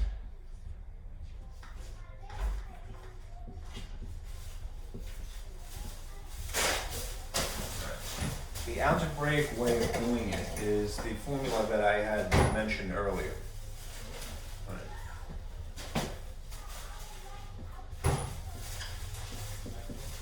There's a formula that is referred to as the counting principle.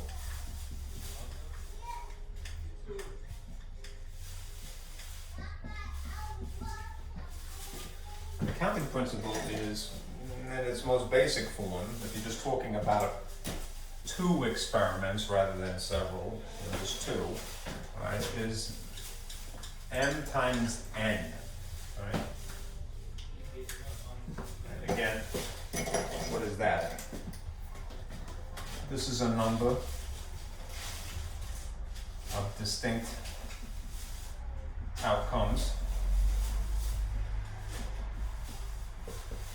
for the first experiment. And this is also a number of distinct outcomes for a second experiment, right? If again there happens to be a third one, then it would be m times n times O if you're going to be alphabetical, right? And the bottom line is it's just 2 numbers multiplied together. Okay. So we could use a formula.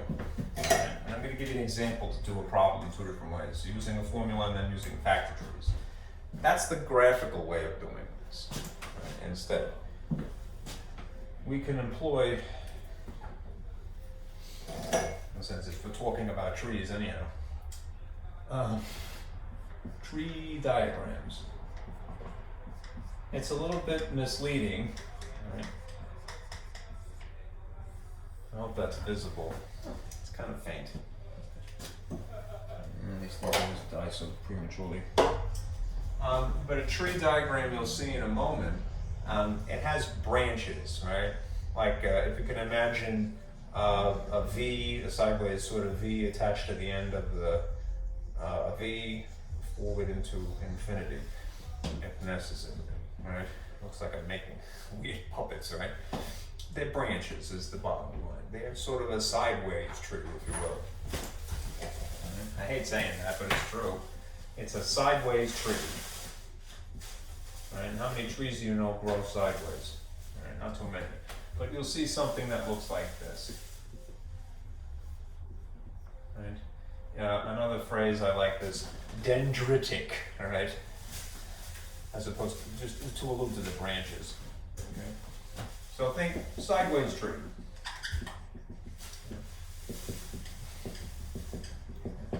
To help you basically figure out all the possible outcomes as a result of doing more than one experiment in tandem. Now, let's start with 2 games in sequence.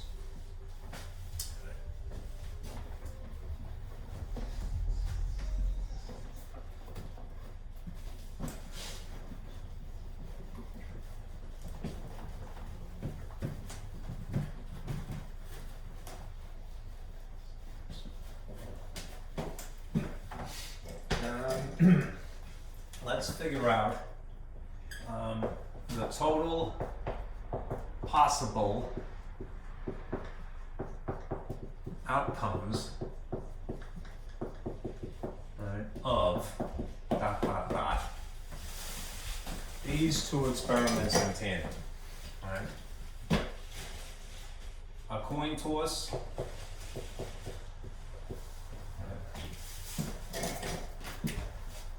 And then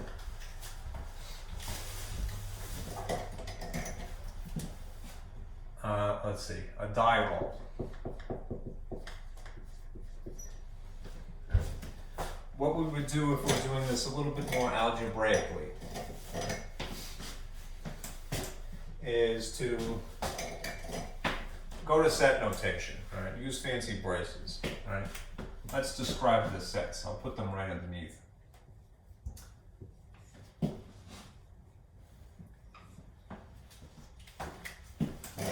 When you flip a coin, all right, how many outcomes are there? There's heads and there's tails, which I'm just going to abbreviate as an H and a T. Right? If you roll the usual six-sided die, right, how many outcomes are there? 1 is an outcome, 2 is an outcome, 3 is an outcome, 4 is an outcome, 5 is an outcome, and 6 is an outcome. Right? Unless you're involving a second die, and we're not going there. Right? It's not right now.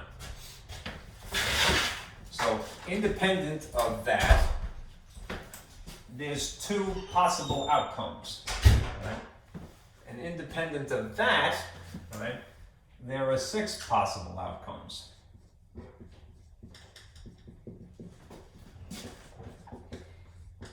So in keeping with the formula that has already been mentioned, the counting principle, right, whose job it is to basically figure out total number of outcomes. Right? This is your first experiment, this is your second experiment. Again, I know it's kind of weird to say that a game is an experiment, but in the context of math, they're exactly the same thing. And all you have to do is multiply them. Alright, so what's just 2 times 6? There are 12 total outcomes. That's the algebraic way of doing this, right? Using the counting principle formula. This is fading out too now. These things die too quick. Alright. Now let's say that you were tasked, you were given the same task of basically calculating total number of outcomes, but you didn't know the counting principle formula. You were going to rely on factor-trees, and there's no sin in that. Right? You would do this.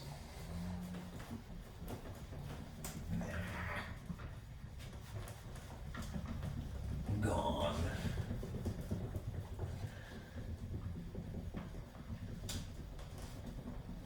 Buff, buff, buff, buff, buff, buff.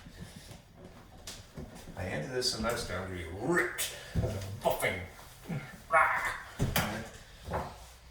I'm losing my mind too.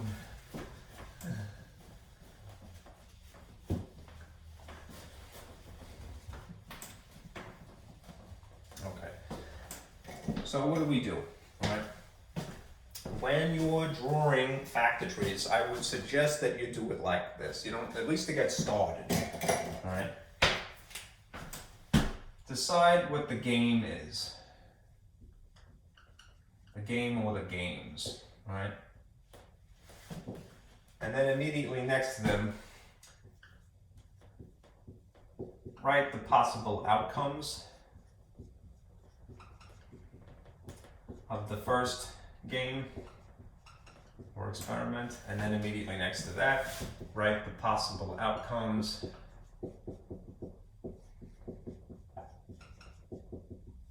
of the second game, and then dead last you'll have the actual sample space.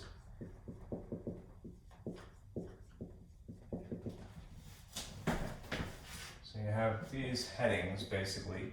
You don't have to do it every single time, but these are what would be representative. Okay. So if our game, right, consists of, well, games in tandem, coin tossing and die rolling, right? That's what this is. The coin toss, die roll experiment. I'll just draw that as a circle. It doesn't have to be. And dying apparently too. Okay. Already I'm going to have to bind them all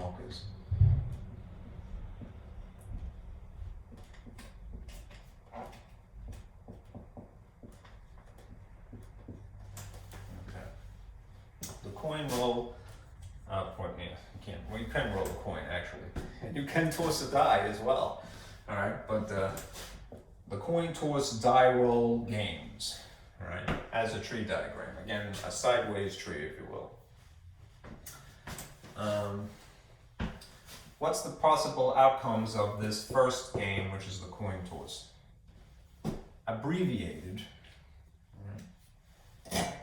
I'll use blue. Right? It would be H and T.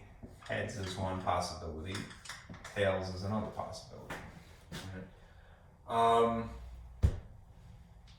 Now, let's just say that you roll heads first. Here's my first branch. All right? Then roll the die. Right? What's possible for the second game? Right? Lots of things. Right? I don't want to get this too cumbersome here, but having rolled a head, flipped a head rather, I could then roll a 1. Right? But I could also possibly have rolled a 2, or I could have rolled a 3, or I could have rolled a 4, or a 5, or a 6. And you see how this is forming something of a sideways tree here. Okay, and that's just taking heads into consideration. Right? An alternative path here is to go to start this game and then immediately roll a tail. Right? But they, having done that, right, would still have the possibility of, that is, you would flip a coin and get a tail, and then roll a 1, and again, possibly roll a 2, or maybe roll a 3, or a 4, or a 5, or a 6, right? And you see that you have quite a few possibilities here, right? That is the sample space. The sample space is the abbreviation of this sequence, H1, right? H2, H3, and so forth, H4, H5, H6, and then T1, T2, best of the Terminator movies, I might add, right? T4, T5, T6, right? These are the possible outcomes as a result of doing 2 games in sequence with one another. How many are there total? Well, the math predicted that there would be 12 possible outcomes. Let's count the sample space here. These collectively are referred to as the sample points, individual sample points. Right. Sample space collectively, right? Sample points individually. 1, 2, 3, 4, 5, 6, 7, 8, 9, 10, 11, 12. There are 12 total as the formula for counting principle predicted. Okay. All right. This is the procedure that you will employ for the 3 questions. All right. They're just varying degrees of complexity. So let's walk through them. All right. And again, if you would have this handout ready as we go through this.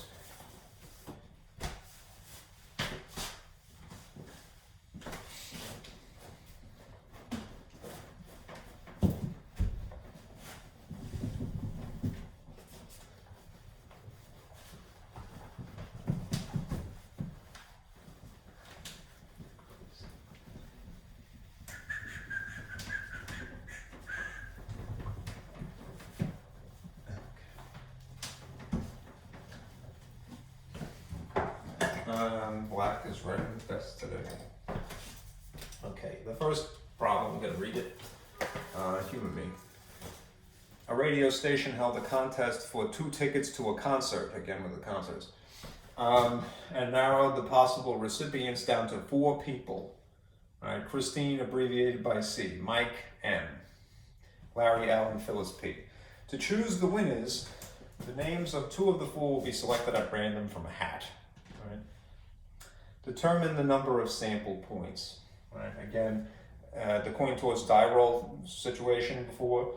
right? Each individual outcome from doing both things is a sample point. So let's determine the number of sample points, and you'll notice there's a redundancy here on purpose. The more you do the same thing, the more it's more inclined to stick with you. You'll learn it. Okay. 1A, all right? We're gonna calculate the sample points, the total sample points, all right? And we do that via the counting principle. Otherwise known as M times N.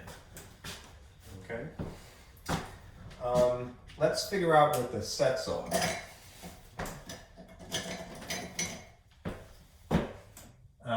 M, I don't want to confuse it with somebody's name, right?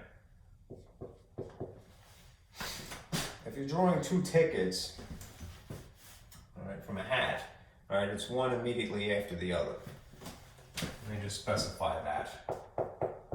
Pulling one ticket and then another.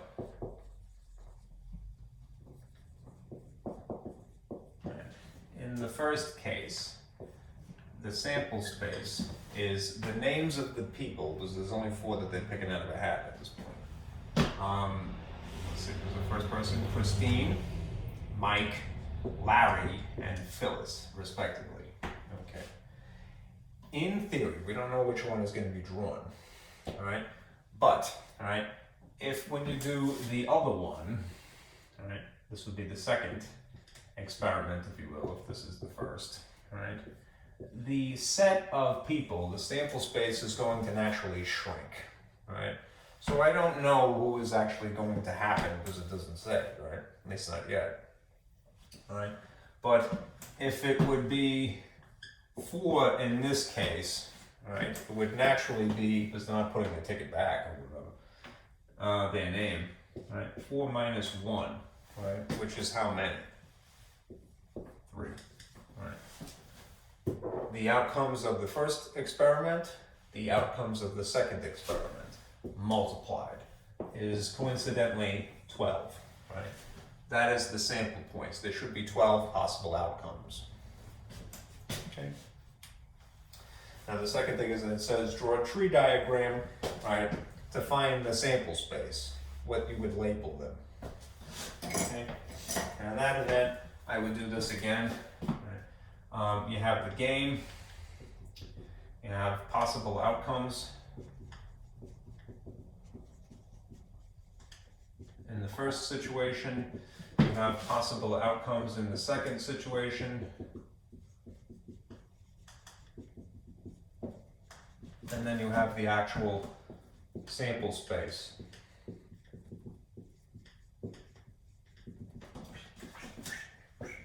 Okay. What's the game? Well, it's a 2-ticket draw, if you will. Hat draw, right? It's a hat trick, if you will. Okay, 2-ticket hat draw. What do you want to call it? All right. Possible outcomes from the first.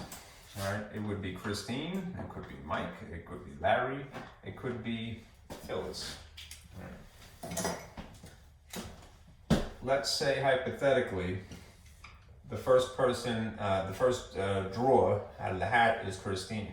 All right.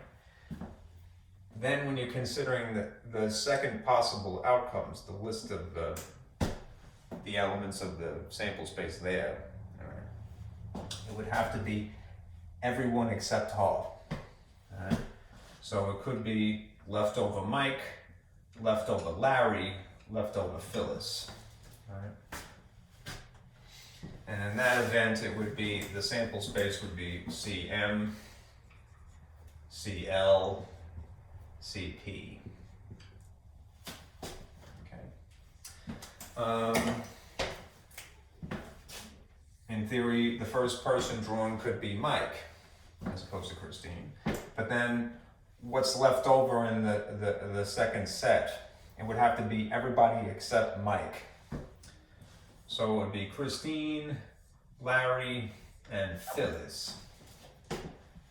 And then the sample space would be MC, ML, and MP. And you see where this is going, right? Perhaps it went to Larry. All right? Everybody except Larry. C, M, P would be left over at that point, right? And the sample space would be LC, LM, and LP. LP? Must be a character named LB. You know, I was thinking that. LP, LB. Right? Rhymes. Right? Let's say Phyllis was picked first. All right, that means again the leftovers to choose from for the second game, if you will, the second ticket draw. It would be everybody except her. So C, Christine, Mike, and Larry. All right, so PC, PM, and PL. Okay, now let's just verify. All right, this is the sample space collectively. All right, and individually we get the total number of sample points. 1, 2, 3, 4, 5, 6, 7, 8, 9, 10, 11, 12, as predicted mathematically, algebraically, via substitution. All right. Now, to make it more interesting, we can determine probabilities from this. All right. It makes it easier when you're doing two things in sequence to have a drawing. All right. We're going to ask now this. What is the probability, for part C here, determine the probability that Christine is selected? Well, there's several instances where Christine has been part of some combination. Right? So let me erase a little bit because I need the space, but I don't want to erase the diagram.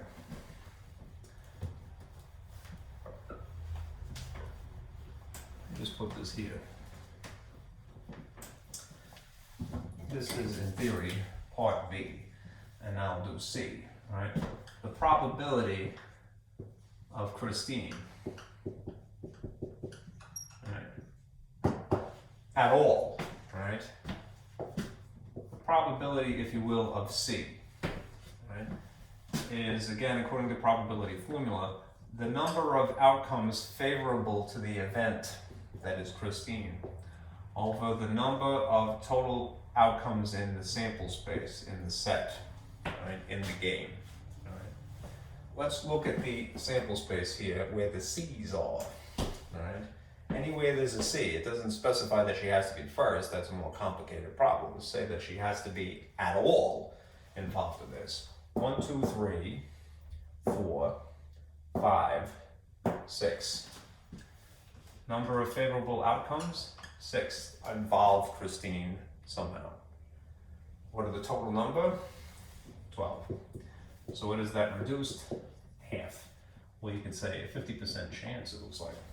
All right, good for her. Okay. Yeah. And that's on account of it being drawn twice. Yeah. Okay. Now, if you answer part D here, the question is, determine the probability, and let me just pull this up and point at it. Right. Determine the probability that Christine is selected and then Mike is selected. Right. That means that Christine has to be pulled first. So how would I abbreviate that? Well, you could abbreviate it like so. I don't want to get it too problematic. I'm just ready to, right. The probability of Christine, which I'm just abbreviating by a C, and then Mike, right, might be abbreviated as so. Okay. So we're going to choose number of Christines and then Mike's, and then the number in the sample space. Remember, whatever is written here is always what's written here, technically. That's the event. All right. Let's look exclusively for where Christine is first to begin with. All right. Christine is first here. Christine is first here. Christine is first here. Christine is first here. And that's it. All right. Now let's look at those that are just then is Mike as a second. So we can, in other words, eliminate some of these. Although these involve Christine, that's Larry, that's Phyllis, right? And is that Larry again?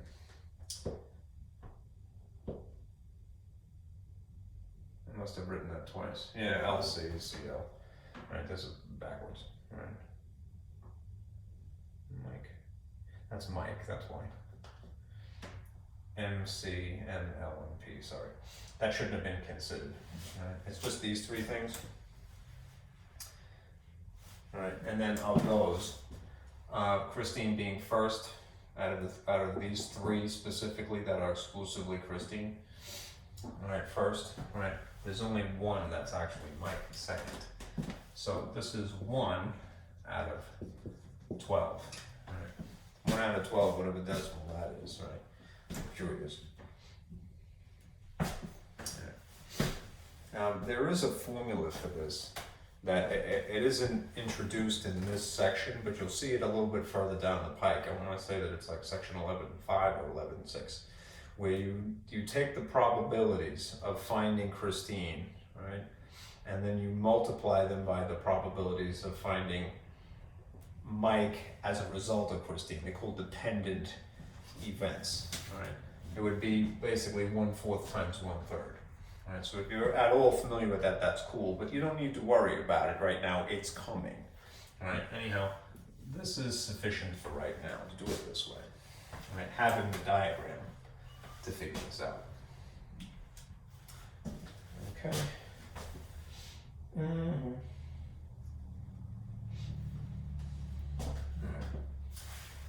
Let's see. That's 1. All right, let's do 2. Longer.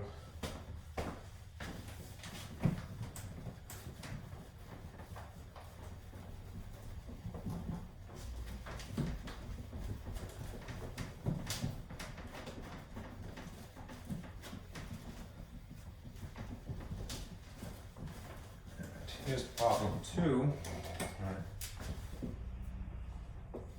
All right, I'm going to read this. At a restaurant, problem 2 here. At a restaurant, each lunch special consists of a sandwich, a salad, and a beverage. The choices of sandwiches are roast beef, ham, and turkey. Right? The salad alternatives are macaroni or potato, and the beverage selection are coffee or soda. All right, again, the same procedure, redundantly so. All right, determine the sample points, draw a tree diagram, and then we'll do some probabilities. Okay. Well, we have involved here, right, sandwiches. Okay.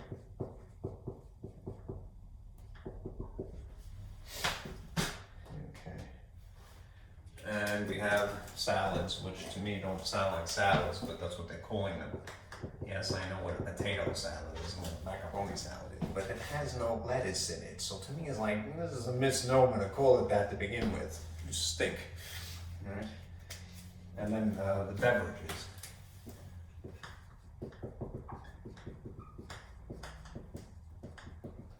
Okay.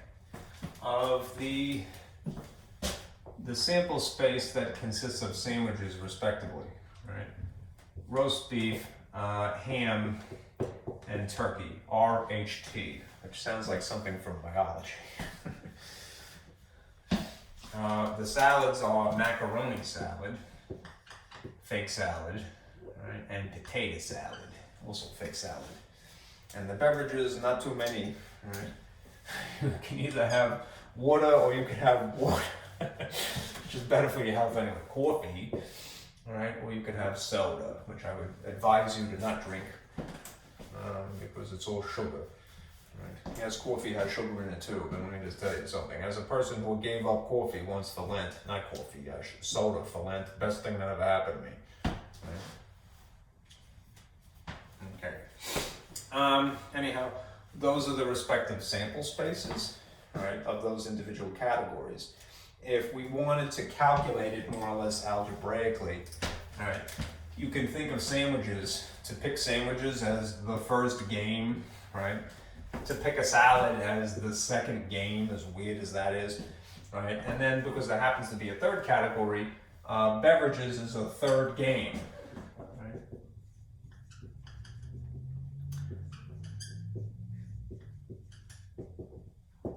And I'm just going in alphabetical order. So O, Oreo. What's in the middle? The white stuff. Okay. So, what number do I have to substitute here? 3, all right. 2, and also 2. That means that the total number of sample points, outcomes, same thing. 3 times 2 times 2 is just, again, coincidentally 12. All right. I like that number. All right. Now we draw a diagram. And I would advise to draw the diagram because it makes answering these subsequent questions that much easier without formulas, all right, which again, they're coming. All right, so we have the games, all right, as categories.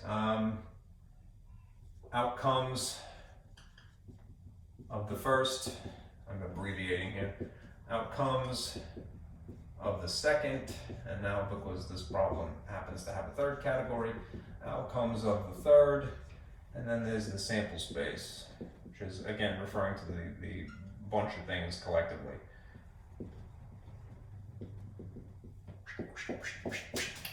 Okay. What shall we call the game? Dinner, or lunch is what it would be the game. Lunch! Yum. Draw a little tongue here, there we go. The game of lunch, all right. Start with these, all right. Well, rather these. Roast beef, ham, and turkey. All right. And if I started with the game of lunch and immediately choose roast beef, all right, what are my second choices here? There are apparently macaroni salad and potato salad, all right? And let's just say that, yeah, all right, fine, I choose macaroni salad, and then I need something to wash it down, all that mayonnaise or what have you, all right? So I'll put that in blue, and I would have coffee with macaroni salad. Ugh. All right, so coffee. Okay, that's disgusting. All right, I'm not judging you, honestly. I just would never do this myself. All right, roast beef and macaroni salad, that might taste good, but definitely wouldn't have coffee with that. All right, anyhow. So that means that the sample space here would be RMC. And then I'll fill in the rest of this, all right?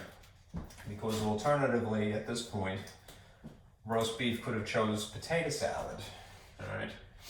And then potato salad itself could have had a coffee, all right? Which means it's RPC. Okay. What I'm really doing is I'm skipping a little bit. RPC, all right? Let me go back and finish this thought, all right? Roast beef, macaroni salad, but soda. Ooh, the options. RMS, right? Right. Then RPC, then RPS. Right, let's see that. Okay, and that's just doing roast beef. Because then, let's say that this person chose ham, right? Prosciutto, all right? And then they went, well, I'd like to have a macaroni salad with my ham sandwich, right? And I'm a weirdo, so I want coffee with my macaroni salad. All right. It's not kind of me, I'm sorry. All right. HMC would be the next thing. HMC. Right, okay. Well, all right. How about a ham sandwich and then a potato salad? All right, I'm skipping again. What I should do is this, I'm sorry. Pay attention, stop making jokes. HMS, soda. Soda, soda, soda. Okay. And then ham and potato salad, but that has its own beverage option, so HPC. And ham, potato salad, soda. HPS. Okay. Next. Turkey. Make it turkey pokey. You have the option of macaroni. And then coffee. And so you'd have a turkey, macaroni salad, coffee. Or turkey, macaroni salad, soda, TMS. And then lastly, let's see, a turkey or a potato salad, and then a coffee, TPC. Or a turkey, potato salad, and then a soda, TPS. Okay, now if I've done this correctly, let me just count and make sure that I've covered all bases here. It's a bit tedious, as you can see, right? We predicted that should be 12 sample points here. 1, 2, 3, 4, 5, 6, 7, 8, 9, 10, 11, 12. So far, so good. Hopefully I wrote the letters appropriately. All right. The diagram is there to help you catch your mistakes. All right. Let's do C. Okay. So I'll put this on here.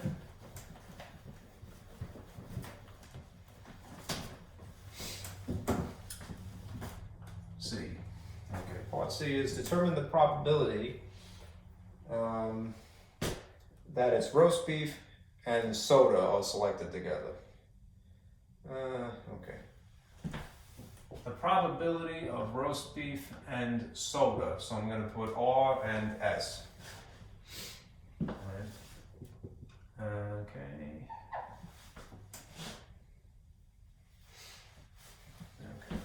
This is number of events that are favorable, outcomes favorable to the event of roast beef and soda over those in the sample space. Right? This is still going to be 12.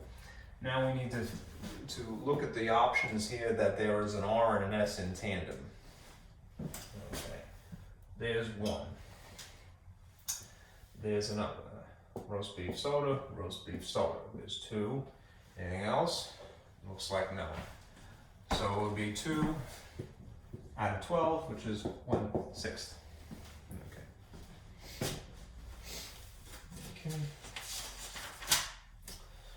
Okay.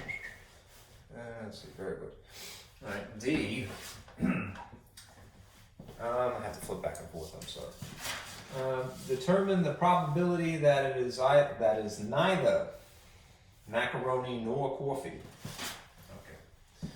The probability of not macaroni salad, right? And shall I phrase that? It is not and not coffee. Okay.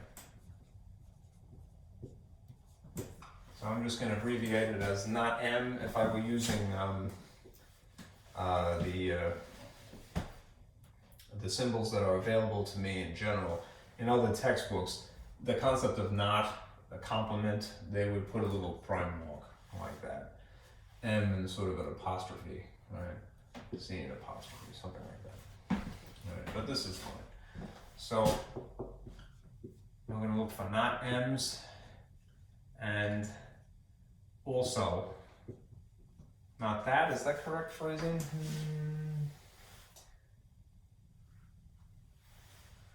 I'm trying to not get myself in trouble because there is, we're going to get into or and as formulas in the future.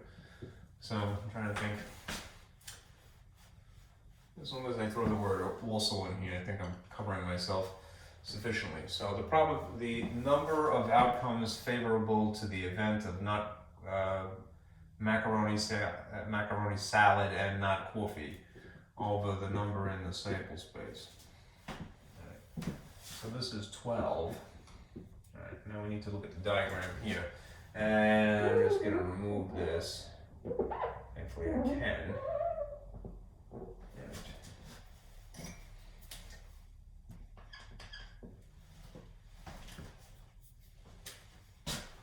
Okay, so let's look at things that are not macaroni.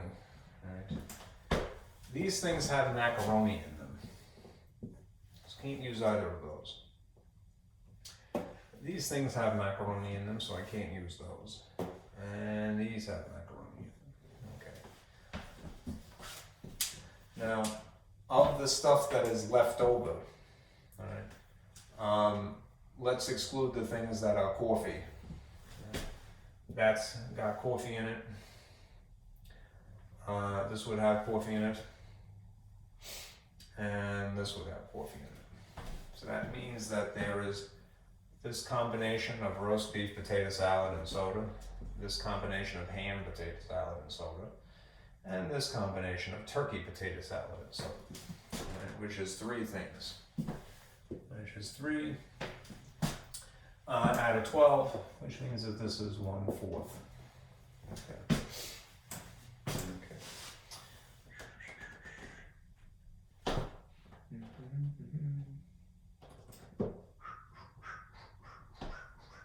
Okay. All right, that's legit. Let's see. One more and then we're done. I'm sorry, this video is going kind of long, but better to finish it, and you could watch it in your own time. 3. Okay.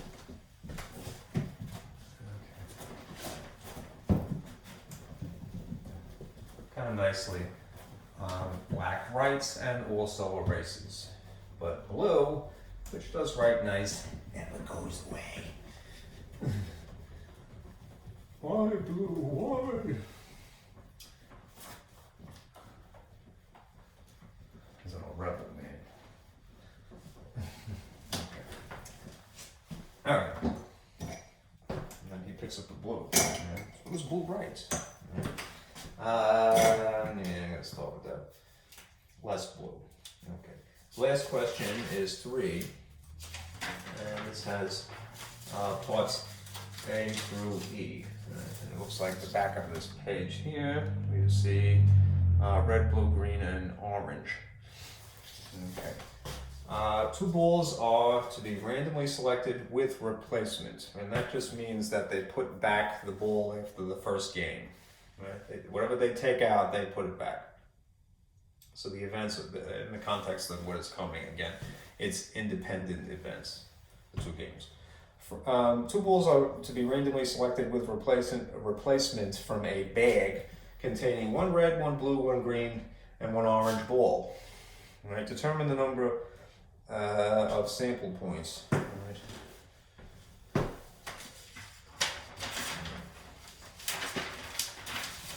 I keep flipping. All right. This is 3. Doing A. Okay. Sample points again.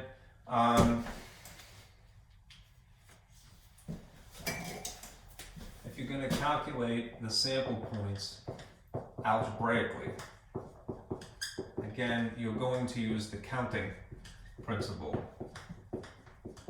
Right. And since we're talking about a first game, as simplistic as it may be, is just pulling a ball out of a bag. And then a second game, the appropriate use of the formula would be just m times n. Right? The number of elements in the set, right, in the first scenario, then followed by the number of elements in the set in the second scenario. It just so happens that they use this phrase, right, with replacement.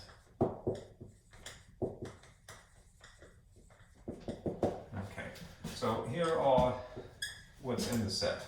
Red, blue, I'm sorry for the not choosing the color appropriately, green, and orange. Okay. If after pulling one out, this is a different situation than the case with Christine and Mike, you know, and Larry and Phyllis. They don't put Mike, you know, Christine, Larry, or Phyllis back into the hat from that other problem. So when you're considering the elements of the second set, the sample points, all right, it's the same thing. R, B, G, O for orange. Okay. Red, green, pardon me, red, blue, green, orange. All right, so if it's 4 in the first and 4 still in the second game, then the number of possible outcomes is 16. Which means that the tree diagram will be involved. Here's the diagram. Okay, there's the games, outcome 1, outcomes of the second, and then the sample space.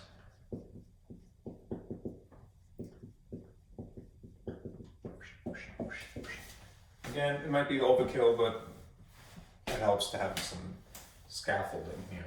Okay. What is the game? Right? You don't have to give it a name really. You could just, start with some point and then draw it. All right. I like to call it something. So,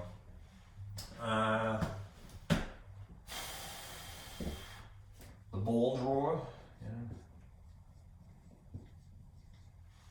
The 1, 2. That's stupid. All right.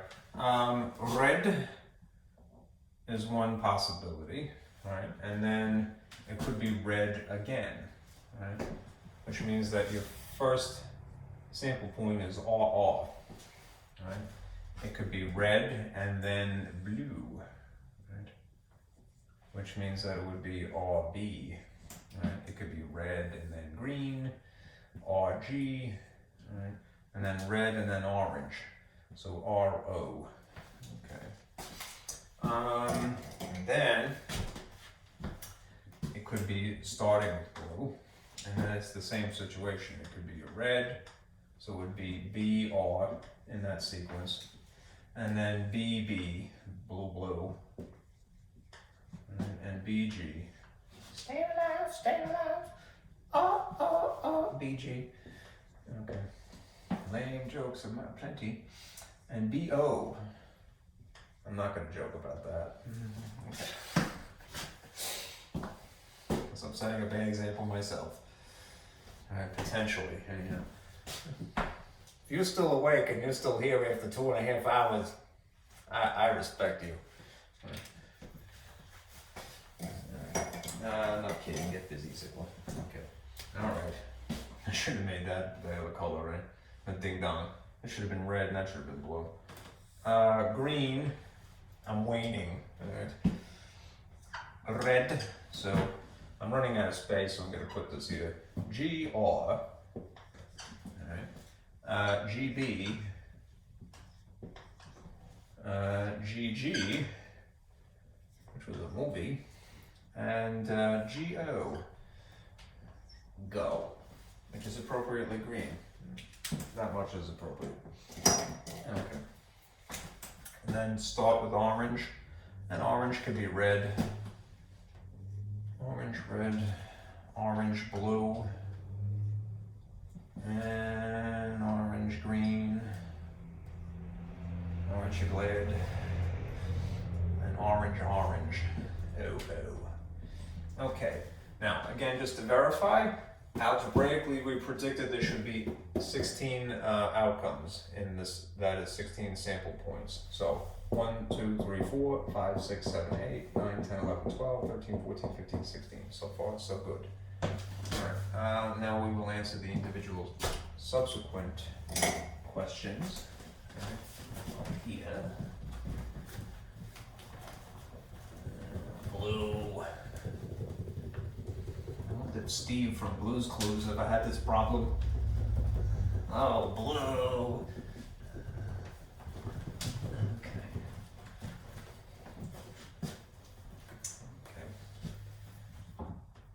Let's see.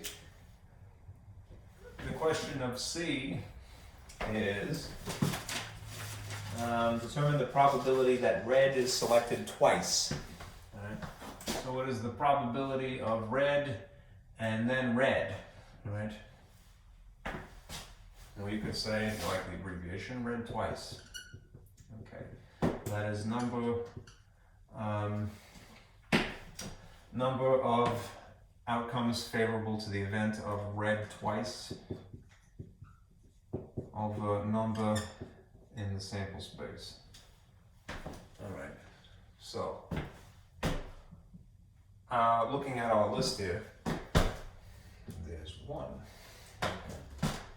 So that's it. There's only one possibility of drawing red twice out of 16. Alright. D. Let's see, looking at this really quick. Determine the probability that neither selected, that is the first drawer or the second drawer, neither is selected as orange. Right. Not orange. Right. If it's neither, right, you could say not orange twice if you like. Or not orange at all. Some number of not orange at all. Although they're not in the sample space. Sorry, I'm murmuring. If you look at the diagram, and I can erase this now, let's consider the things that are orange at all and cross them out. Right? There's an O in there. Right? There's an O in there. There's an O in there, right? And all of these are O's. Orange, orange, orange, orange. Right? That means the leftovers are the things that would be the number that are not orange at all. Right? 1, 2, 3, 4, 5, 6, 7, 8, 9. I believe it is 9 out of 16. That's good. Okay. And now E. Okay. E is the probability that orange is selected at least once. At least once. I'm going to regret that I crossed out stuff, right? Orange. I don't have an orange marker. Orange at least once. That means it can be twice if it is at least.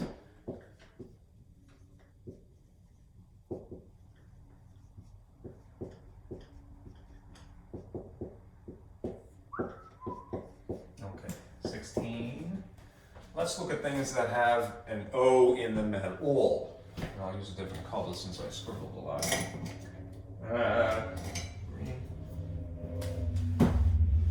That is one possibility. I'll circle in this case. That is also a possibility because it's at least one. And so is that. And then all of these. So 1, 2, 3, 4, 5, 6, 7. 7 out of 16. Okay. That's it. Back.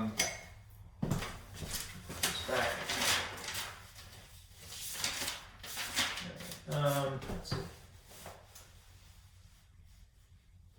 All right, let me leave it at that. All right, this is section 11.3 and 11.4. All right, naturally, if you're trying to keep pace, please work on 11.3 and 11.4 in my lab. And then next week, we'll do 11.5 probably on Monday, and 11.6, the very last thing, on Wednesday. All right, and then I'll tell you what we're doing with the final. Okay? All right. Be safe, folks. Thank you for staying around all this while. It is appreciated. All right, take care.